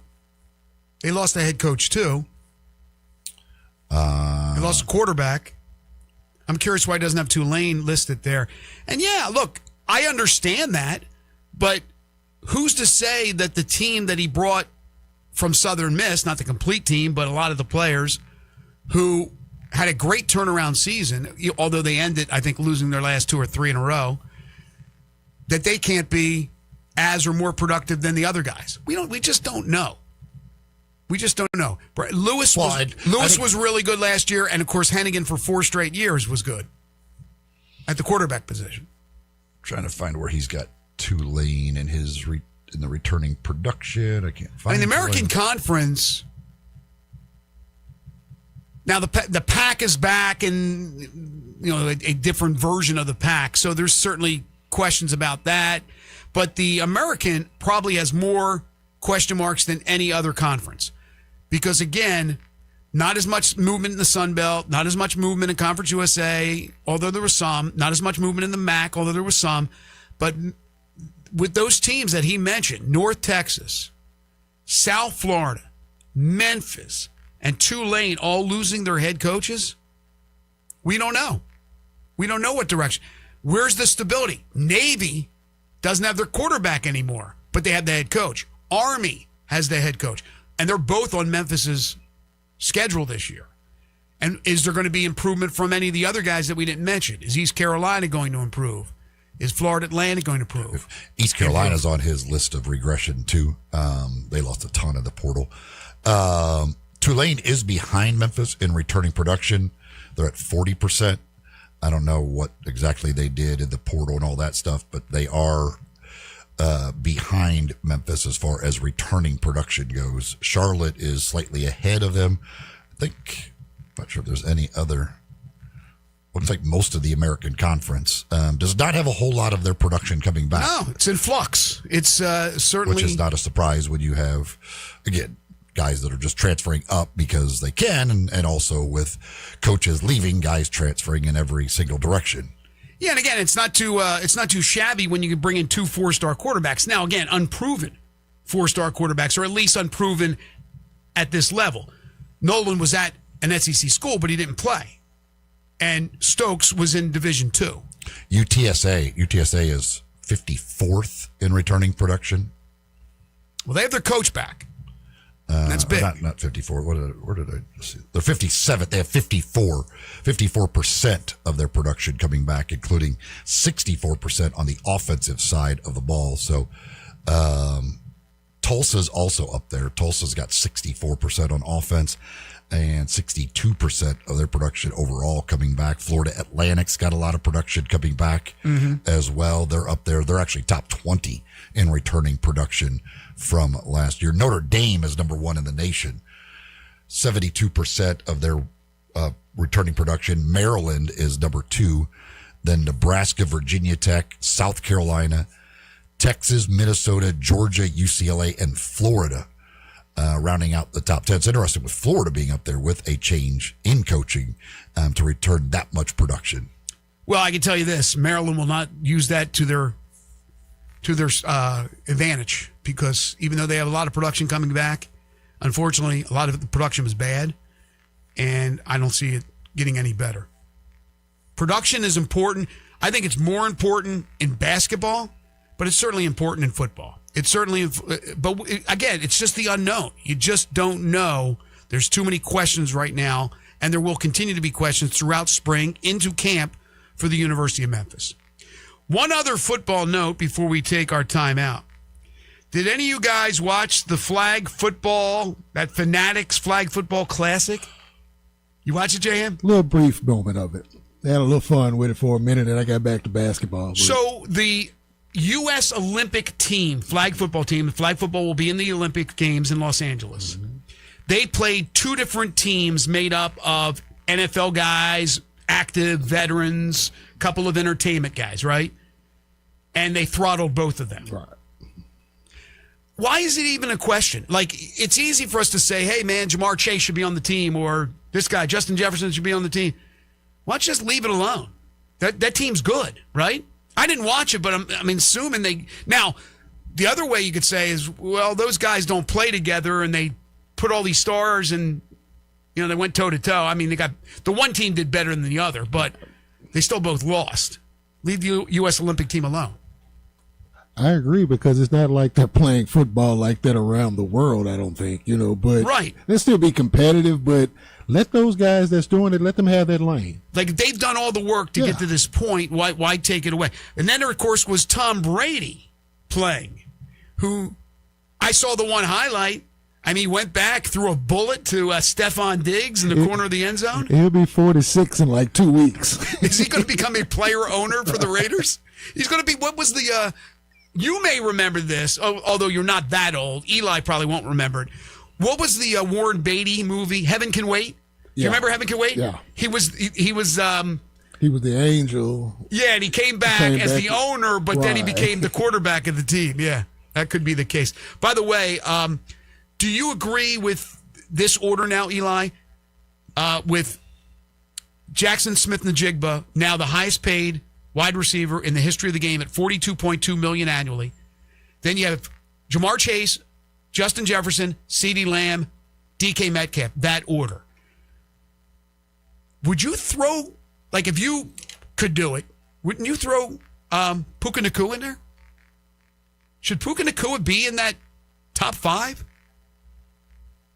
When you think of production? He's in that discussion, yeah. I mean, gets a million catches. Yeah, great receiver. There's a lot of great receivers around the NFL. No, there are, but should he be in that top five where it pushes at least one of these guys out? It's tough to push one of those guys out. See, I would certainly push DK Metcalf out with Puka Nacua with what he has done. I'm not saying he's the physical specimen that DK Metcalf is, and I'm not knocking DK Metcalf. I'm just saying, my gosh, Puka Nacua, man, all you need to do is do a little gambling and look how many, like, the over-under is for catches in a game with Puka compared to some of these other guys. I know it's not all just about simply the receiver, but, the quarterback has to be damn good and Stafford's damn good. But my gosh, man, I'm surprised Puka's not a top five right now receiver as far as being paid that way. Matt Zenitz from CBS Sports reporting that Memphis is hiring NFL assistant coaches Kerry Joseph and Brian Bing. Bada bing. Joseph worked at Texas in 2025. He was previously a quarterbacks coach for the Bears. And Bing was most recently an assistant defensive line coach for the Cowboys and the Bears. I wonder why these late hires, because last week we had the one as well. They hired the special teams assistant, and I forget his name off the top of my head, who had prior 16 years experience in the NFL. Joseph is expected to be an assistant defensive backs coach. Bing is set to be an assistant defensive line coach. Wow. For the Tigers. Thank you to Matt, who texted in the link. I had not seen that from Matt Zenitz, but he tweeted that out a little bit ago. So a couple more guys looks like being added to the staff of Charles Huff. Yeah, again, I don't know about like the timing, why all of a sudden there's 3 NFL guys that have been added, but I love it. I love the fact that he's been able to dive into that, get some guys with that type of experience to bring into the mix. I think Charles has put together, at least on paper, from what I've seen and the experience that these guys bring, a very good coaching staff. I'm very excited about that. Also, John Shire says there is an outside chance that Caleb Foster could play Friday against St. John's. What? I don't think that happens, but an outside chance. I don't think it happens either, but it was kind of the same thing that happened with Carlos 25 years ago with Carlos Boozer. Broke his foot around the same time. Yes. Came back in the Sweet 16. Wasn't really sure if he would make it, but he came back and he was actually there and productive, very productive, and helping them win a national championship that year. I still don't think Caleb will make it though. That's a lot, That's a lot to ask for. Yeah, but I knew he was going to really go all in on trying. Yeah, maybe if they at least, if they could advance on the weekend, go to the Final Four, then maybe certainly he has a chance to come back for that. Fleet Feet, that's the place to go to get all your running gear. You want to make sure you get shoes that are just right for you. And the folks at Fleet Feet will take care of that. You go in there, you see them, they take a look at the way you run, the way you walk, and they'll fit you with those shoes that are perfect for you, plus anything else that you need. They got you taken care of from gear to advice. Heck, they're all runners. If you want to ask for some advice about training for races, or you're just trying to get started running, any of that stuff, they can help you with that as well. You can get involved in their group runs and other things that they do. They do a lot of stuff. It's just all about runners, the running community over at Fleet Feet. They've got 2 locations to serve you in East Memphis. They're in the Laurelwood Shopping Center out in Collierville, Poplar, Houston Levy, next door to Huey's. Go in and see them at Fleet Feet. Final segment coming up. This is Sports 56 Mornings with Greg and Eli on Real Sports Talk, Sports 56 and 98.5 FM. Join the voice of the Tigers, Dave Woloshin, for Wolo and Friends. Weekday mornings from 10 to 11 here on Sports 56 and 98.5 FM. Kubota Orange Days are here, so come see them Friday, April 3rd, 8 a.m. to 4 p.m. and Saturday, April 4th from 8 until noon at First Choice Farm and Lawn. And be sure to join me, Johnny Radio, from Sports 56, Friday, April 3rd, 11 a.m. to 1 p.m. for Garibaldi's Pizza. Some fun and a lot of Kubota Orange. From America's #1 selling compact tractor to zero-turn mowers and versatile RTVs. Get your perfect match. Get 0 down, 0% financing, and discounts up to $2,000 on select models of mowers, tractors, and construction equipment. See the details at KubotaOrangeDays.com. Kubota Orange Days, Friday and Saturday, April 3rd and 4th, plus Sports 56 and Johnny Radio. Friday, April 3rd from 11 to 1, giving away Garibaldi's. For 50 years, Memphis has been going to Garibaldi's for great pizza, and it's still a Memphis favorite. And we're giving it away at First Choice Farm and Lawn, 12701 Highway 64 East in Eads. Hi, this is Lauren Choate with Choate's Air Conditioning, Heating, Plumbing, and Electrical. Taking care of families isn't new to us. It's what we've done across the Mid-South since 1958. Now celebrating 68 years in business, Choate's is still family-owned, award-winning, and committed to doing things the right way. With honest service, expert technicians, and industry-leading warranties that bring real peace of mind. To celebrate, we're offering our $68 deals. Get our $68 early bird AC tune-up special, or just need Freon to get you cooling, get $68 off per pound. If your system is struggling, don't wait for it to fail on the hottest day of the year. Upgrade today and get up to $2,000 in Carrier Cool Cash rebates on select Carrier systems. Plus, enjoy 60 months no interest financing on new HVAC systems, generators, or tankless water heaters. Call Choates at 347-8086 or visit HVAC.com today. And remember, let our family serve your family. Do you want a greener, more weed-free lawn? And if you're like me, you can't stand the sight of dandelions, clover, or especially crabgrass. Hi, I'm Brandon Hawley, president of Lawn Solutions. We are your locally owned and operated weed control and fertilization company. We are also experts in disease and insect control on your lawn and landscape. Our uniformed technicians are full-time, year-round licensed and certified by the state of Tennessee. Lawn Solutions' personalized service is far more superior to that of national companies that promise but simply cannot deliver. We return phone calls, we keep appointments, and we want your business. What we will not do is bother you with endless phone calls or junk mail. Lawn Solutions will not sell you something your lawn doesn't need. If you're looking for a local lawn care company to kill your weeds and feed your grass, then Lawn Solutions is the finest. Call us at 867-5626. That's 867-5626. Or go online at lawnsolutionsinc.net. From our family to yours, we want to thank you for your business.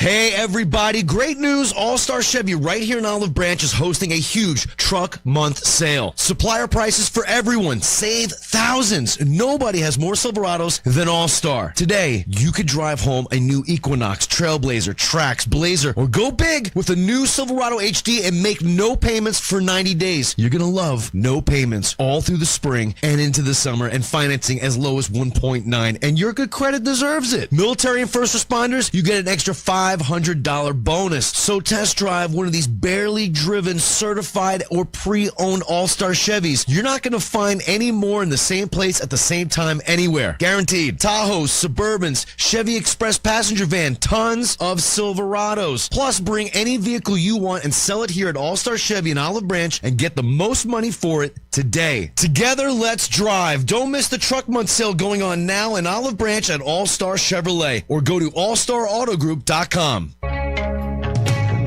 Now back to Sports 56 Mornings. Good morning on Sports 56 and 98.5 FM. Here once again, Greg Gaston and Eli Savoy. Welcome back, everyone. 9:51 the time. Our final segment here on this busy Monday edition of Sports 56 Mornings. Couple of things from around the world of sports that we didn't touch on earlier in the show. I did mention, though, that Michael Jordan's driver, Tyler Reddick, has won his fourth Cup race, NASCAR Cup race of the season, and there's only been 6 races. Started out winning the first 3, the Daytona 500 included. Won at Darlington over the weekend. Whatever Michael Jordan touches turns to gold. Charlotte Hornets on line 2. That's true. Okay. Touche. Washington Wizards right behind them on line 3. Wait, he was the leading scorer for the Wizards. Now, PGA, for the 4th straight week, we had a golfer go into the 4th round, the final round, with the lead and struggle. Over this weekend, it was Sung Jae Im who was kicking tail, and then Brandt Snedeker, who looked like, yes, Brandt Snedeker, the return of that guy, looked like he may take it. And then all of a sudden, Matt Fitzpatrick, who last week at the Players was the guy who gave up the lead to Cameron Young, and Cameron Young won, ends up winning. What a bounce back for Matt Fitzpatrick. Good for him. These guys are they have the ability to put things behind them and move on. I mean, you think about, I don't know what he got as a runner-up last week. This week, winning this tournament, he got 1.6. It was not a signature event. Last week was. So he probably made as much finishing second. Maybe more. Made more. Yeah. So you add it all up, and that's what, near $4 million. I mean, unbelievable amounts of money being won on the tour. There is this picture. There's this amazing picture. I saw you post this. From the aftermath of the Iowa shot to beat Florida. Right. The crowd, I can't quit looking at this. The people in the crowd are just absolutely amazing. Like they're just to scan around and look at the various faces people are making, because it's the lower levels, all Iowa fans. If you look at the back, you see Florida fans, like all dejected, arms folded, hands on their head. But there's one Iowa fan here in the front row, this old man who's right in the front row, who I can't get, like, he's just like, he's not reacting at all. He's looking down, like, and it's not even a phone. I don't think he's looking. It's like he's looking at like a piece of paper in his hands. He's just like, it's like he missed the shot. He doesn't even, like, I don't think he knows because he's wearing Iowa gear too. But there's like no reaction. He's just looking. He's just staring down at something in his hands. He's standing behind the dude who looks like he just saw a ghost. Yeah. There's 2 women who are making like the exact same "oh my God" face over on the other side. It's one of the greatest pictures of all time. I mean, they're just scanning through the crowd is just amazing. Who cares about the player?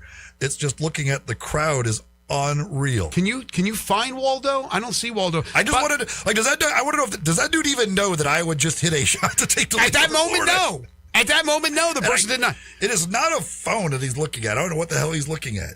He just got his bill from the restaurant. He's checking the bill that he just had lunch. By the way, I am very good, I'm sure other people are as well, very good at immediately saying that's a meme. That's a meme. Like, you know right away, like the little girl with the hands on the face, it's a meme. I'm not only good at it, I'm good at quickly making them too. Instantly into a meme. I don't know how to make the things, but I'll say to my wife, I go, that's a meme. And like 2 seconds later, it's out there. I mean, people are so quick. I don't know. Things like that, just like when you go to Wikipedia and the dude just like, let's say, hit his 500th career home run and go right to the thing. You look it up and the guy goes, his career home run's at 500. He hit his 500th home run on this particular, like, how does that happen? Somebody goes on there and updates it. I mean, so like anybody could do it. They register in on their Wikipedia get a account. Freaking life, man. Hey, some people probably get paid to do that. I'm not sure. Wow, it's amazing how quickly they get that thing up there. Of course, not everything's right. You said get a life, man. Not everything's correct that's on there. Did we get some more money? Get one? You're the one rushing to Wikipedia to check to see if they've updated. So I don't think they're the one that needs to get the life. No, I'm not.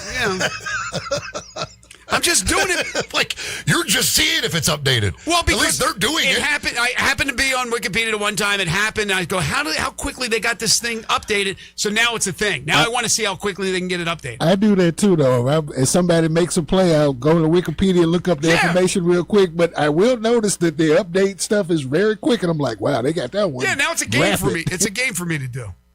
Again, I wouldn't say they're the ones that need to get the life. Just saying.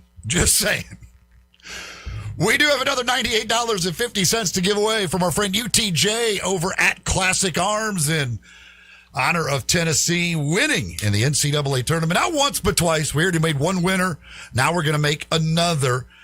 And we'll give away $98.50. Caller number 6, 360-8255, 360-8255. Caller number 6 wins $98.50. Classic Arms, located at 1740 Germantown Parkway. That's right behind Corky's Barbecue in Cordova. Anything in the world of firearms, they got you taken care of. Any type of gun, new guns, used guns, all the top brand names. You'll find it all at Classic Arms. Again, 1740 Germantown Parkway, or you can shop online 24/7 at classicarmsofmemphis.com. We have our winner. Thanks for participating again. If the Vols keep winning, you keep winning as well. Thanks to Classic Arms and UTJ. That'll do it for us today. I want to thank Matt Reiser for joining us on the program. We're back tomorrow starting bright and early at 7 a.m. Connor O'Gara will join us at 7:25. We'll have Humdinger's trivia and certainly surprises for you as we always do. The Grizzlies in action tonight in Atlanta.